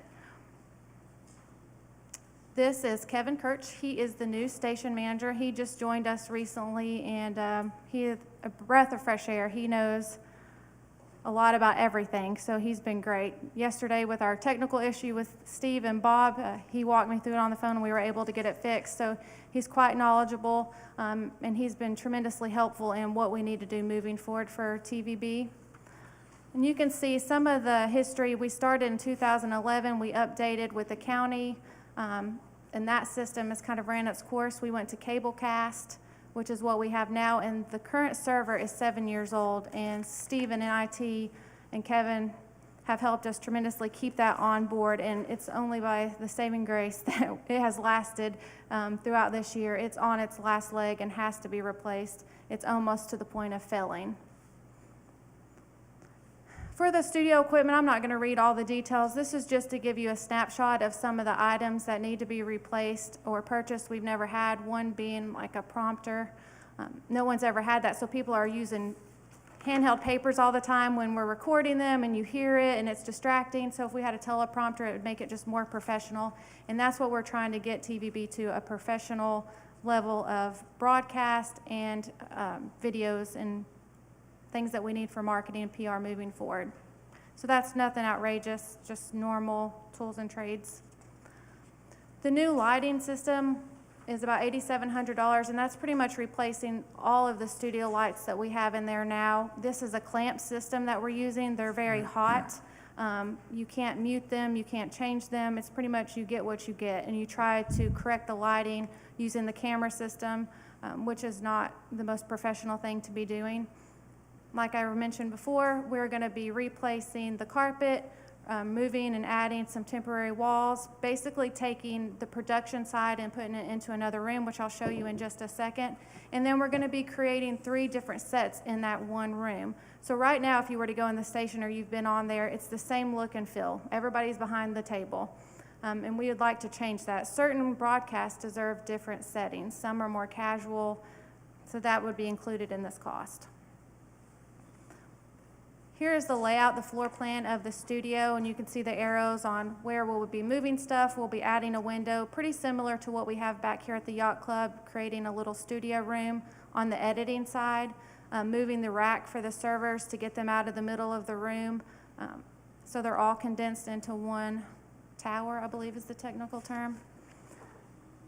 You can kind of see that. Equipment rack, see? This is a picture that Kevin went over there with some tape to show Kurt and Public Works kind of what we're looking at doing, what would need to be moved. So you have some power that has to be moved, a window put in. And then, I can't move that slide, but this is the cable cast replacement system. And I know that's a lot of technical jargon, but those are big pieces of equipment and what they actually do. And Kevin can talk more about those. The first item replaces a 7-year-old Cablefax Flex server. That's what makes everything run. And then you have the software for that server. You have different platforms to change the encoding for when we want to go to live streaming in the system. And then an iCloud-based system. What that means is that all of our videos will be sitting on their own server, basically like we would have our own channel versus using YouTube. And that's on the next slide. Some of the benefits is that you can post one video to multiple platforms at a time. Right now, we basically have to save each video that we do into multiple different types of files in order to upload them and send them where we need to go. So it's very time intensive. It's just not a good way of doing things. The iCloud channel would be designated for TVB broadcasting. All live streams would go there. Any old programming that we have already pre-recorded, we would upload there. The good thing about this is we move away from YouTube. And I know for Carla, she's asked me this before, is on YouTube you have no control. You have third-party ads that play before your video starts. And then the video that they post up to you afterwards, also you have no control over. So someone can go watch a lovely Telica Village broadcasting video and then be served up a not so lovely video right behind it, and we have absolutely no control of that. This would take us away from YouTube and basically be an on-demand type of channel that people would be looking at. So way more professional, completely controllable, and is really the way we need to move in the future. Also, we'd be able to chapter live recording. So as we were going through this recording today, we would be able to back in the studio create chapter marks for each presentation. That way, if someone was watching this at a later event or you yourself wanted to go back and watch a portion, you wouldn't have to try to fast forward through Simon to get to me. You would just click the chapter that you wanted to watch. And that's a great feature that we would love to see added. Also, we will have the ability to broadcast on Smart TVs. We will have our own, basically an app channel that would be visible on Apple TV, Roku. As more people are moving away from cable television, it gives them access to us versus channel 193 and having to go to the internet. Also would have video on demand capabilities through a custom channel. And it updates the bulletin functions that we currently do on all 7 monitors. We have 7 different locations where we have monitors that play the bulletins of upcoming events or programming for TVB, and that is a huge tool for the POA. We use that to get the word out on a lot of events, so it would update that capability as well. Right now, we have to have basically small computers behind each TV, which means you have to actually go to the facility and make sure they're updated. You have to shut them down, restart them, update the system, or they'll be running the wrong content and you won't even know it. So it's very labor intensive. Lisa has to go around to them all the time, checking them. The one here always reverts back to 2011 for some reason. We can't kind of figure that one out. So they're problematic as they sit today. And I don't know why my beautiful chart of all this technology is missing from this. But I will email that out because it is impressive on how these systems all talk and look together and how they function and operate and just how massive it is. So I'm very sad that it's gone. No, I didn't. I was like, oh, man. Hey, Beth. What happened? I have a quick question. Yes. I'm sorry, on the last slide on the carousel system. Is that when you switch to that, is that a button that you can put? I know there's already a TVB button on the Telica Village app, but is that something that would be quick access on the app as well? Yeah, it would be its own. But we could use it, could we Oh, yeah, we link to can it through the yeah, we Telica would- Village app? yeah. So, okay. Yes. just for simplicity.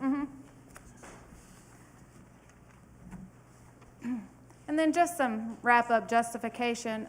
TVB has been operating with very old equipment for some time.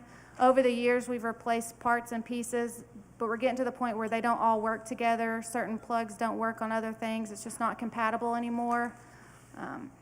We're asking a lot of TVB next year in order to meet this goal from the board. One of those is running all the live streamings, and I think that Steve, for sure, as he's been online with us during COVID, knows that it's been the best it's been since Kevin took over running the back production, our sound quality, besides yesterday when he left Lisa and I and we messed it up. But we have fixed it. And then the operating cost in 2022 and beyond will go back to more reasonable, which is what we're used to, around $20,000, with increases every 5 years for major equipment. We do see the need that we will probably have to replace part, if not all, of the cablecast server every 5 to 6 years, just as technology, it's just the way things are going nowadays. I believe this is a consolidated look at communications total. Last year, the board had asked to see where everything comes from. Let me get to that here because I cannot read that slide. So communications, which is code 6204, that budget is going to stay the same. And I just put some basic what that covers. I didn't go into all the detail, but it pays for our relationship with Telica Life, web hosting, the TV app, Stay in TV, and Telica Village University support. Public relations, as honors award, chamber, we're going to add blogger and influencers, PR news releases next year. I moved the newsletter printing from a board expense. So that money has been in the budget for years. It's just moving under this heading now for simplicity moving forward. And then the TVB budget that we just covered is in here. And then lifestyles, village events, programs, lake days, farmers market, promotional type things that we do to promote the village. So most of the significant increase this year over last year is those capital projects for TVB, the new server, and the studio remodel.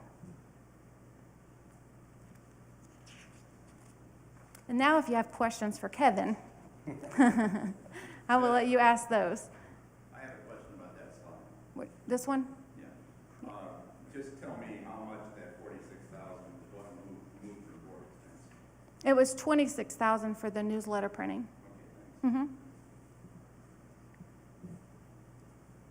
Any other questions?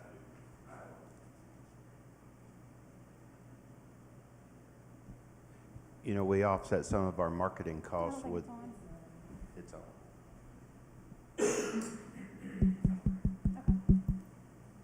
Not loud. We offset some of our marketing costs with, the preferred builders program, et cetera, et cetera. Have we looked into or thought about the potential here, since we are becoming more professional in nature? And I know you talked about the YouTube videos, but have we looked into possibility of offering advertising for some of the businesses in the community? Yes, we have looked at the opportunity of doing some kind of promotional work with different businesses in Telica Village. In the past, because it is a free public channel, there was some confusion on if we were allowed to sell advertising or not. And unfortunately, getting with Charter, we don't have a copy of that agreement. We're not 100% sure what we can and can't do. So what we've talked about doing is maybe, and Kevin is just on board, he's been with us a month now, I think. So we'll be working on that next year, is can we do more brought to you by? So it's not direct advertising, it's more, but still bringing in some revenue. So it is something that we're most definitely looking at. Anything else? All right, well, I will hand it back to you, Parker. Okay, thank you, Beth. Any more questions for Beth and TVB? Okay. So thank I just have one, it's more of a format item on this, is that when we review this at the board level, we'll have capital and expense separated, correct? Parker does. I think he has my capital on his sheet. Because you have it included in these numbers, the way I see it. Yeah, we have capital included, I think on admin. I know it's on consolidations, which we'll see tomorrow. But a bunch of the increase is capital, I think is what your question, Yeah, right? some of those big numbers, I believe, are capital numbers. Yeah, they are, and they're in Parker's capital highlight. Does that make sense, Kevin, what I'm asking? Pardon me? Does that make sense, what I'm asking? I mean, I think I heard most of it, yeah. well, just separate capital and expense, so we could, Yeah, Yeah. once, if Beth's proposed budget gets approved, there's a lot of components to what she was talking about, with certain things would be capitalizable per gap and some are not. So we would just have to better refine that list. But with the whole redo, you might consider like initial complement and capitalization, if you're gonna gut the whole thing anyway. Get away from your $5,000 piecemeal if you did that, and it might be beneficial.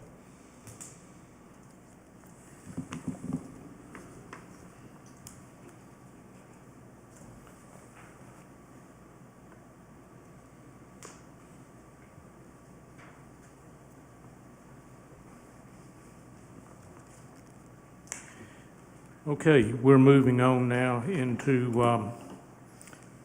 let's see, Beth, are you operating the slides?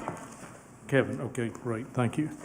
Okay, so Kevin and I are going to tag team on the rest of the admin presentation. If you'll advance the slide one, Kevin. No, looking for the assessment slide. That's not on this. Where is it?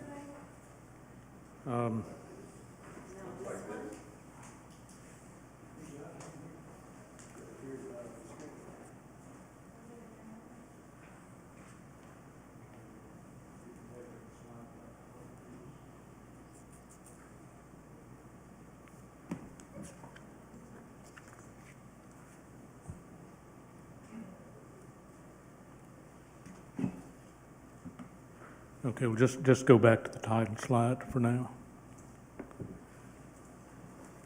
Okay, I apologize that the next couple of slides didn't make it onto the screen, but they are in your handout, and so I'll ask if you would to follow along there. I'll try to describe this kind of line by line for those of you at home that might not be able, well, that can't see this since it's not in the slide deck, and I apologize for that.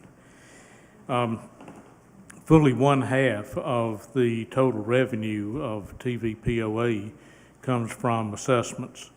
So it's critically important that we get the assessment revenue piece right, or as right as we possibly can, because we depend on that half of our revenue to fund lots and lots of things within the village. So we start out, if you're following on the handout, and I'll try to describe this for those that are connected in remotely. We're estimating just over 7,000 potential assessments for this coming year. Now, that's the top end of the scale. We arrive at that number by starting where we ended 2019. We had 6,824 parcels, and a parcel is either a lot or a lot with a house on it. It also includes some commercial assessments as well, but that's kind of the gross total number. We're adding in for 21, some of this is being added in 2020, 76 nursing home assessments, 84 independent living assessments, that's the down at the neighborhood. Now those are already being assessed and paid. Not yet assessed, but expected to be assessed in next year are the 33 homes that would be part of the Groves development at Chattooga. And there would be one new assessment for the Adult Day Center, Our Place. So if you add all that up, that's how you arrive at the total of 7,018 potential assessments. Now, we do not assess POA-owned lots. In other words, there's little point in assessing ourselves and paying ourselves. So those are deducted out. At the moment, I'm deducting where we ended the month of August 2020. We had 633 POA-owned lots. That number will be updated.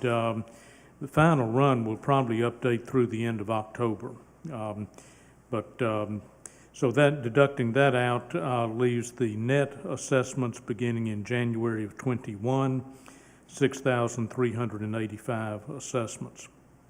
Now, we know that some of those assessments are suspended accounts. Again, month-end August 2020, we had 154 suspensions, and we generally assume that those were about 80-20, 80% deemed uncollectible. That ultimately finds its way into bad debt expense, and 20%, in this case 31, accounts that are deemed collectible. Some accounts go into the suspension category, and then people make good on their assessments and they come back off. So there's some of that that goes on all through the year. And so total paying lots, 6,262. And then we add in, we've just straight lined this after talking with Beth, a projection of 72 POA sold lots during the year, 6 per month. And so adding that number in, you get a total 6,334. The average then for the year is where you started and where you ended. Divide that by 2. So right at 6,300, 6,298 paying lots for the year. And that generates a little over $11 million in revenue. The doubtful accounts, 123, is the basis for bad debt expense. So we always go back and do a kind of a reasonableness test on this. And through 8 months of this year, I went back, Ashley Chambers totaled up for me the actual payments collected, actual cash collections for 8 months year to date, annualized that, and we had $10,536,000 annualized payments to date. And that calculates back into 6,292 paying lots. So the average projection for the year 21 is just a few lots higher than that, 6,298 versus 6,292.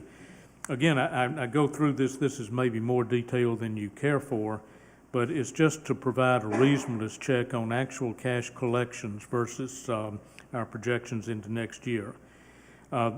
Now, we've got built into our revenue projections the 5% assessment increase starting January 1. So you say, well, how can we come so close in terms of total paying lots for this year versus the equivalent projections for next year? Payment patterns tend to be front-end loaded a little bit. Some people pay the full year assessments in one check, either in December or January. So that 8-month year-to-date actual collections may be a little bit on the high side, but it still is in line with expectations for next year. And moving on to the next page in your handout, bad debt expense, we start with suspended accounts, subtract out those that we think might be collectible, and end up with 123 doubtful accounts. The bad debt expense based on those doubtful accounts is about $254,000. There also is a considerable amount of service charge revenue that gets added in, but then gets deducted back out as bad debt expense, some $424,000. So all in, I'm really trying to get down to the expectation for net collectible revenue. A little over $11 million, $11,147,000. That's up about $675,000 from 2020, and that is really all attributable to the 5% rate increase on the assessment rate and the sale of POA lots, turning those back into performing lots. over, throughout the year. So that's where we're expecting to come out on revenue and bad debt expense. Be happy to take any questions, and again, for those of you that are at home, I apologize that the slides didn't make it into this stack. Those of you that are at home, I almost forgot this. We did scan and email to Bob and Steve a PDF version of this. So maybe if you've got that handy, you could have and maybe have been following along on that. Those in the general Yes, audience I've would got not have the benefit of I've that. got mine. Okay, questions? So just for clarification, Parker, so with if there were no 5% assessment increase, we would be looking at right around the 10.5 million that you put on the previous page. Yes. As revenue. Right. Hey, Marty, just as a FYI, 1% increase off the current rate generates about 105,000 a year now. Yeah, that sounds about right. He said 1% is 95K. Okay. No, 1% is 105. 105.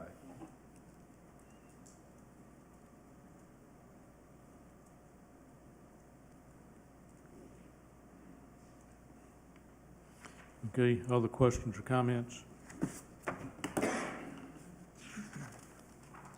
Okay, let's move on in the slide deck. And Kevin, do you want to walk us through some of this? And Kevin and I both will have comments as we go along here. Sure. Parker covered some of this. Obviously, the top line assessment, he just referenced the roughly 10.6 million that was in the 2020 budget. I have the revenue going up a little bit higher than he just said at 700,000. And Marty, I looked at it a little different way. If you look at a 5% increase off of the 2020 base, that's roughly 474,000. So the remaining 226,000 would be attributable to additional lots coming on, obviously at that higher assessment rate. Late fees, we've done pretty well here. We've taken this number down a little bit. If you know, in our monthly financials, that's a number that we've been missing top line, but we've been making up in bad debt. So you'll see the offset to that. We're just trying to bring things back to how they're really going to come through. Just to back up a minute, what you're looking at is a combination of administration, ACC, which Clayton covered yesterday, and medical building. So the next component to revenue is the medical building lease of 146,000. That more than offsets. There's a little bit of a margin, but those lease payments from the medical center cover both the principal and interest on the medical center debt. So you'll see a separate page for that. Obviously, the principal for the debt reduction is not on the P&L, but in aggregate, it more than offsets. And that'll continue to only improve, not only from a cash flow perspective, but our P&L as we work down our debt service. Eventually, once that note is paid, that full lease payment will flow right through. We talked a little bit about in the ACC presentation, the ACC permit fees. Again, that's mostly volume. Other revenue is kind of a combination of property transfer fees, as well as some interest income, and I'll get into that a little bit later. The big change in salary and benefits on the expense side, we have factored in, per board direction, a purchasing manager, as well as the IT specialist that Kevin Elfont referred to in his IT presentation. Those are the only two incremental staff for admin. Hey, Kevin, can I go back, just revenue, quick question? Yes, sir. Have we experienced any incremental bad debt related during the COVID period? Anything showing up at all? No, it's actually been quite Okay. quite So good. Nothing is showing up there. No, and we did that, Brad, early on. We did three different scenarios of how COVID would play out. Right, I remember when we went, that's why I was asking. Yeah, Okay. no, good question. Nothing there, okay.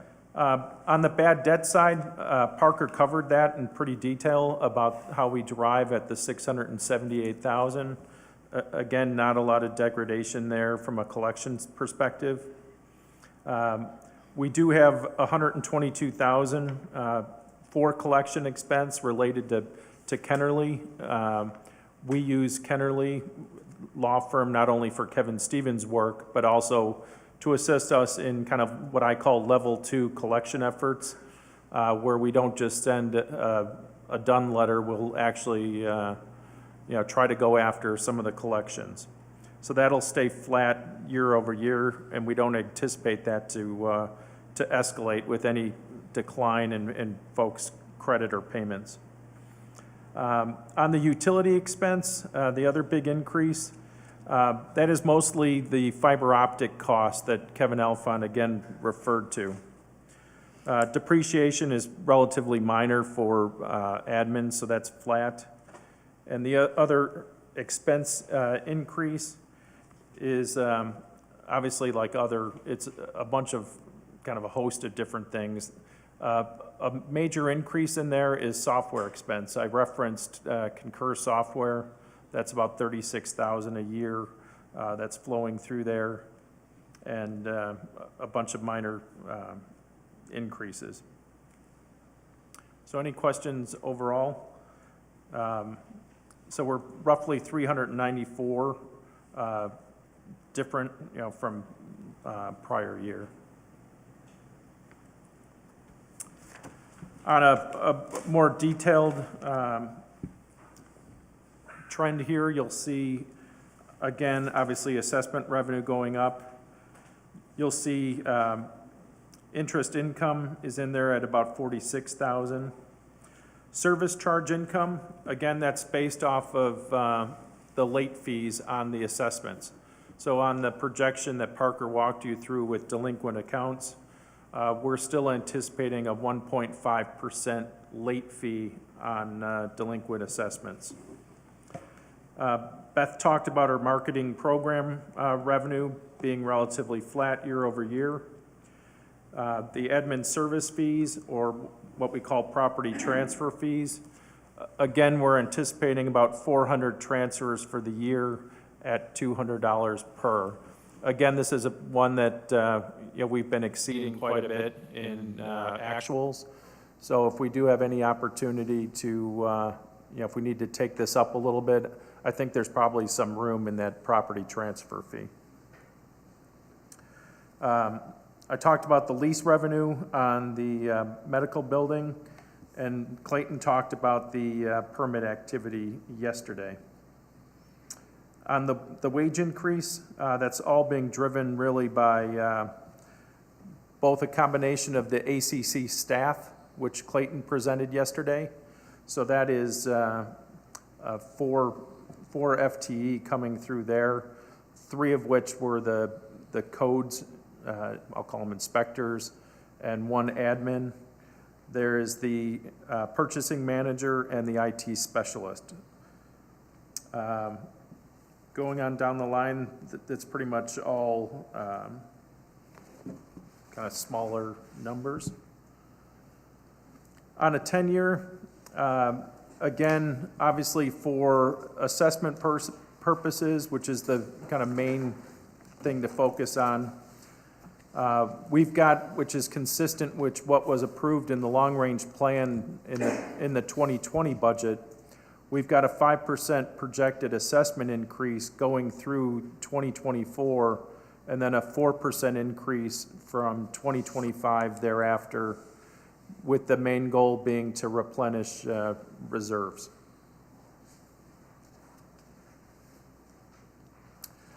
Now, this financial really just looks at just the admin portion.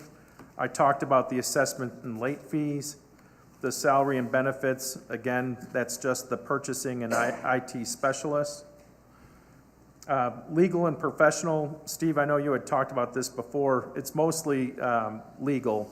So about 177,000 is related to Kennerly with Kevin Stevens' support, and the other 75 relates to, projected. There's always something that's getting litigated. In 2020, that was more for LUB contract negotiations and contract work related to utilities. That 75,000 is still in there for other projected legal work.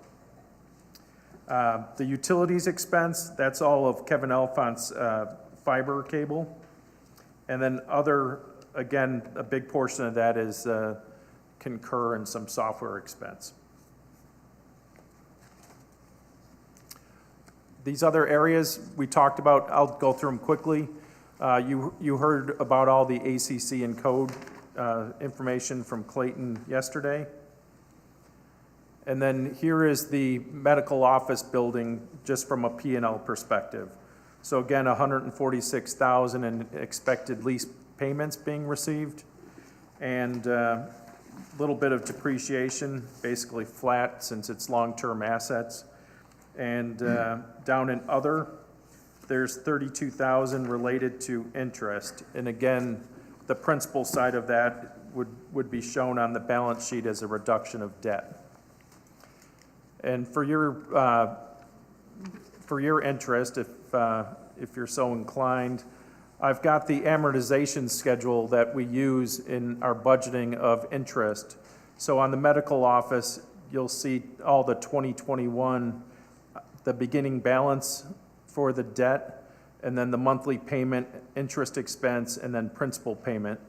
So the annual interest for the calendar year 2021 is just under 32,000, and like I mentioned, the annual principal on the balance sheet would be just under 104,000. Any questions on the medical center? That's pretty straightforward. I started obviously building my non-financial indicators, and again, I'll update this with the assessed lots that Parker walked through. I'm updating it for all the permit activity. I'm updating it for the membership activity that Simon is talking about. I'm updating it for the golf rounds, which you'll hear tomorrow from Chris. So as we've kind of go through all these presentations, this non-financial indicator page, even though I would have liked to have led with this out of the gates, until folks kind of settled down their presentations, I'll build this up, and before it gets formally presented to the board, we'll have all that. Kevin? Yes, sir. And maybe I missed it, but on the assessed lots, I thought it was going up 6 a month. Is that offset someplace? It's only 4. It's inside that number, Jeff. The 6 a month is the POA lots sold. So like in new home starts, we've got projected 120 for the year, and we pick up converting 72 lots a year from Beth's sale of the POA lots. Yeah, I was just looking at assessed lots. If you sell 6 lots a month, that adds to the assessed lots 100%, but it's only 4. I'm missing the math, I guess. On this? On this one right here? Yeah, this one I need to update. Okay, I'm sorry. Yep. Missed that. Yep. And again, where I'll be honest and point out where I think there is a little bit of conservatism. I don't know if the knife will fit, but obviously based on the month of August, I mean, Beth has been doing a great job of selling those POA lots. I know there's continued discussion about the marketability on some of the remaining lots, but if you'd want to say who can sell a lot in this village, I'd put my money on Beth. So I think she could probably do a little bit more than 72, but I'm not the one that sets her goal. Yeah, the derivation of that 72, we certainly of late, Beth's been knocking it out of the park. But, with each POA lot sold, the inventory goes down and arguably the desirability of what's left is lessened a little bit.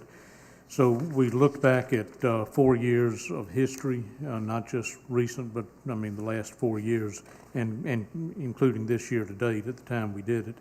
And that was the derivation of that 72 per year, 6 per month. Yep. So it builds in a little bit of conservative history, knowing that, this can't go on forever. And I'd like to point out too, as we look forward in the years out, the other thing that's really not reflected in here, but will most likely become a reality is we haven't done a tax sale in a couple years. So we're probably due in the next year or so to kind of incorporate that and figure out what that would mean from the perspective of having more POA lots coming on board. But again, that's I believe a multi-year process, and takes a lot of coordination with the various Monroe County and Loudoun County. So, Kevin, before you get into the capital. Yep. I guess the only comment or question I would have is other seems to be growing pretty large. That budget item now is proposed to be 940, so we're approaching $1 million in that category. I would just wonder, it seems like there should be opportunity to maybe break that down into a little more detail, because that number is getting pretty large. Yeah. Just to kind of share with you, Marty, a little bit, obviously, when you go into the detailed GL accounts, there's probably, I want to say 20 different accounts that map into other.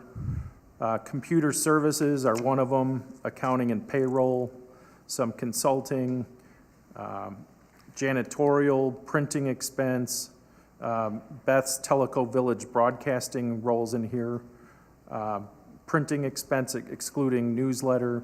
So I could work with the FAC. That would be a good thing to bring up at one of our next FAC meetings, is really what level of detail would you like to see? I tried to keep that FAC formatted P&L more at a high level so it doesn't become an eye chart, but we could certainly drill down and add a couple lines. That's not a problem at all. Okay. And the only other question I had is, you talked a little bit about the amount that we still owe yet on the medical building, and then I guess in looking at all of the different borrowings that we have, are we looking at any potential, or is there a possibility for any potential rate refinancing? Steve had asked me that question earlier, and I think right now with UCB we could probably get around 3.25, but with the capital markets right now, it's probably a good time to look at that and see if our return, obviously you need to make enough in your improvement on your debt to pay for closing costs and everything else, just like you would on your home. Sure. So, we just need to take a look at that, and that's probably now a good time. And, we've also got, which, I'm praying that we resolve before year end, we've got a significant amount of debt on the books right now with the PPP loan. And, when that would convert to a grant, I'm hoping that's all done in 2020 so I can close the books and have a good, solid audit and jumpstart into 2021. So our debt right now looks a little bit different than what we would normally carry. Correct.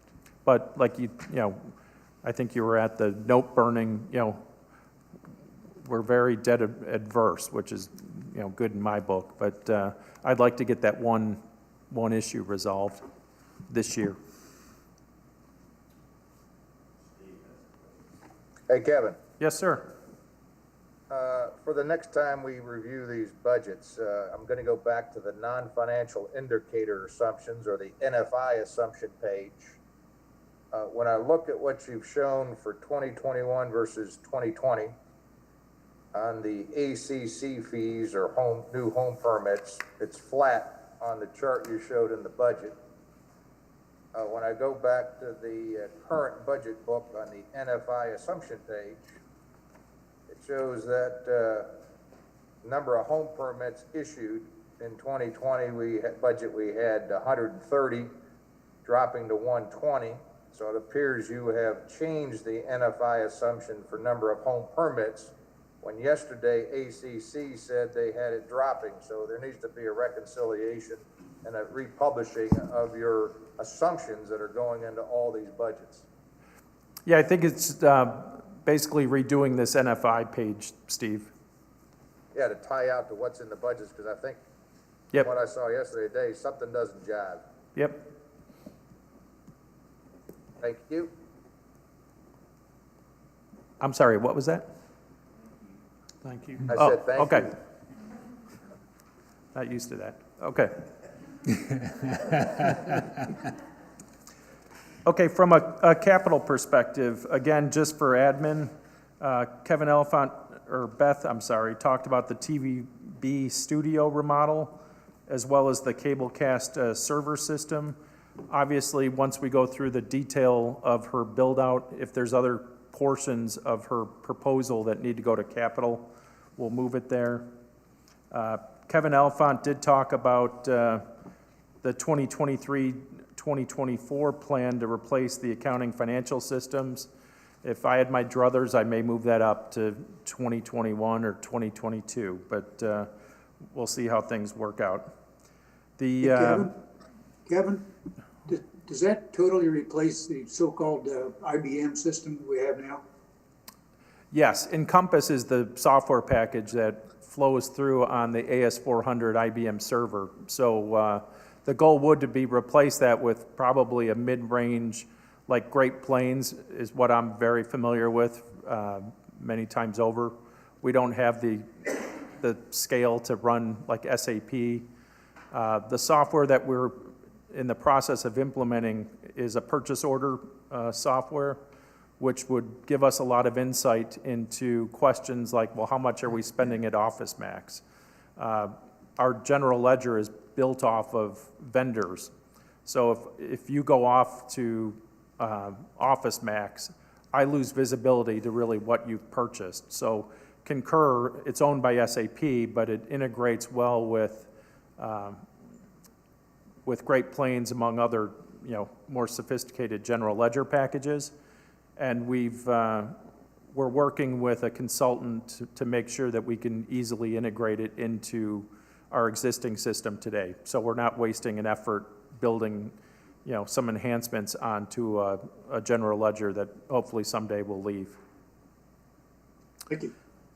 On the remaining capital in the out years are all pretty small copier replacements and some small asset purchases.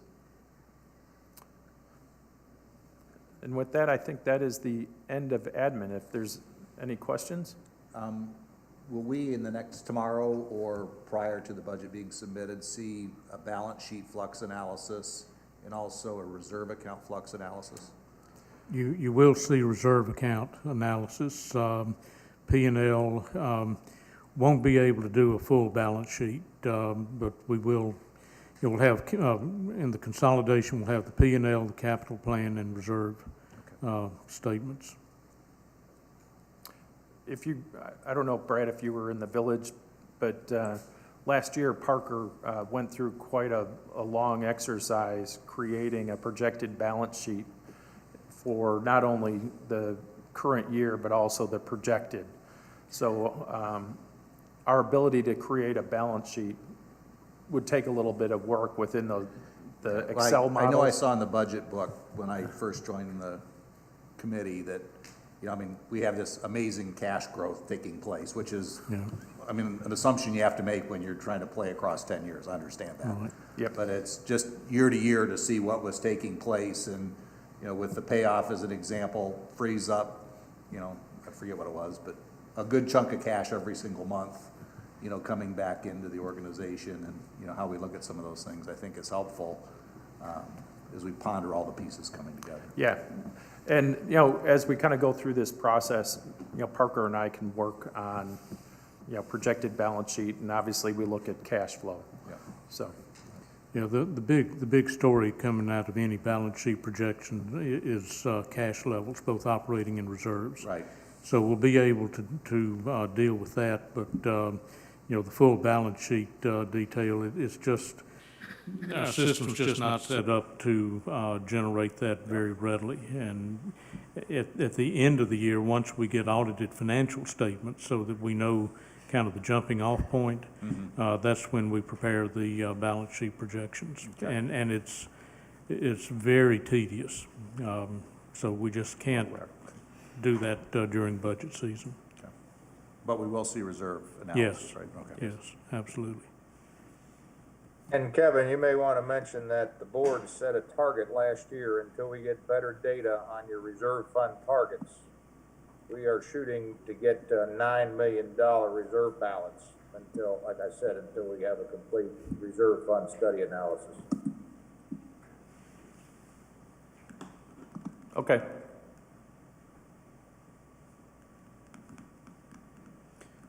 Okay, anything else for either me or Kevin? Okay, that concludes today's budget review sessions. Kudos to all for keeping it within the time limit, actually finishing a little bit early. So I didn't know that was even going to be possible, but good work to all. Okay, so tomorrow, the main presentations will be golf and consolidations. Can't remember if there's anything else. We might, oh, marketing. Oh, forgive me, please. So the first 2 hours will be the marketing presentation. Now, Parker, we both know that's not true. No, she'll talk so fast it'll take 20 minutes. Yeah, okay. So a 2-hour presentation condensed into 30 minutes, but, okay, marketing, golf, and consolidations are the main items. And I don't think we've touched on safety during these presentations, so we may hit safety a lick tomorrow as well. But, otherwise, that's it. I did have one request. Marty Encrod is going to be joining us remotely tomorrow via Zoom, but I presume everyone else's plans for attendance are the same. So appreciate everyone coming, and we'll see you tomorrow morning.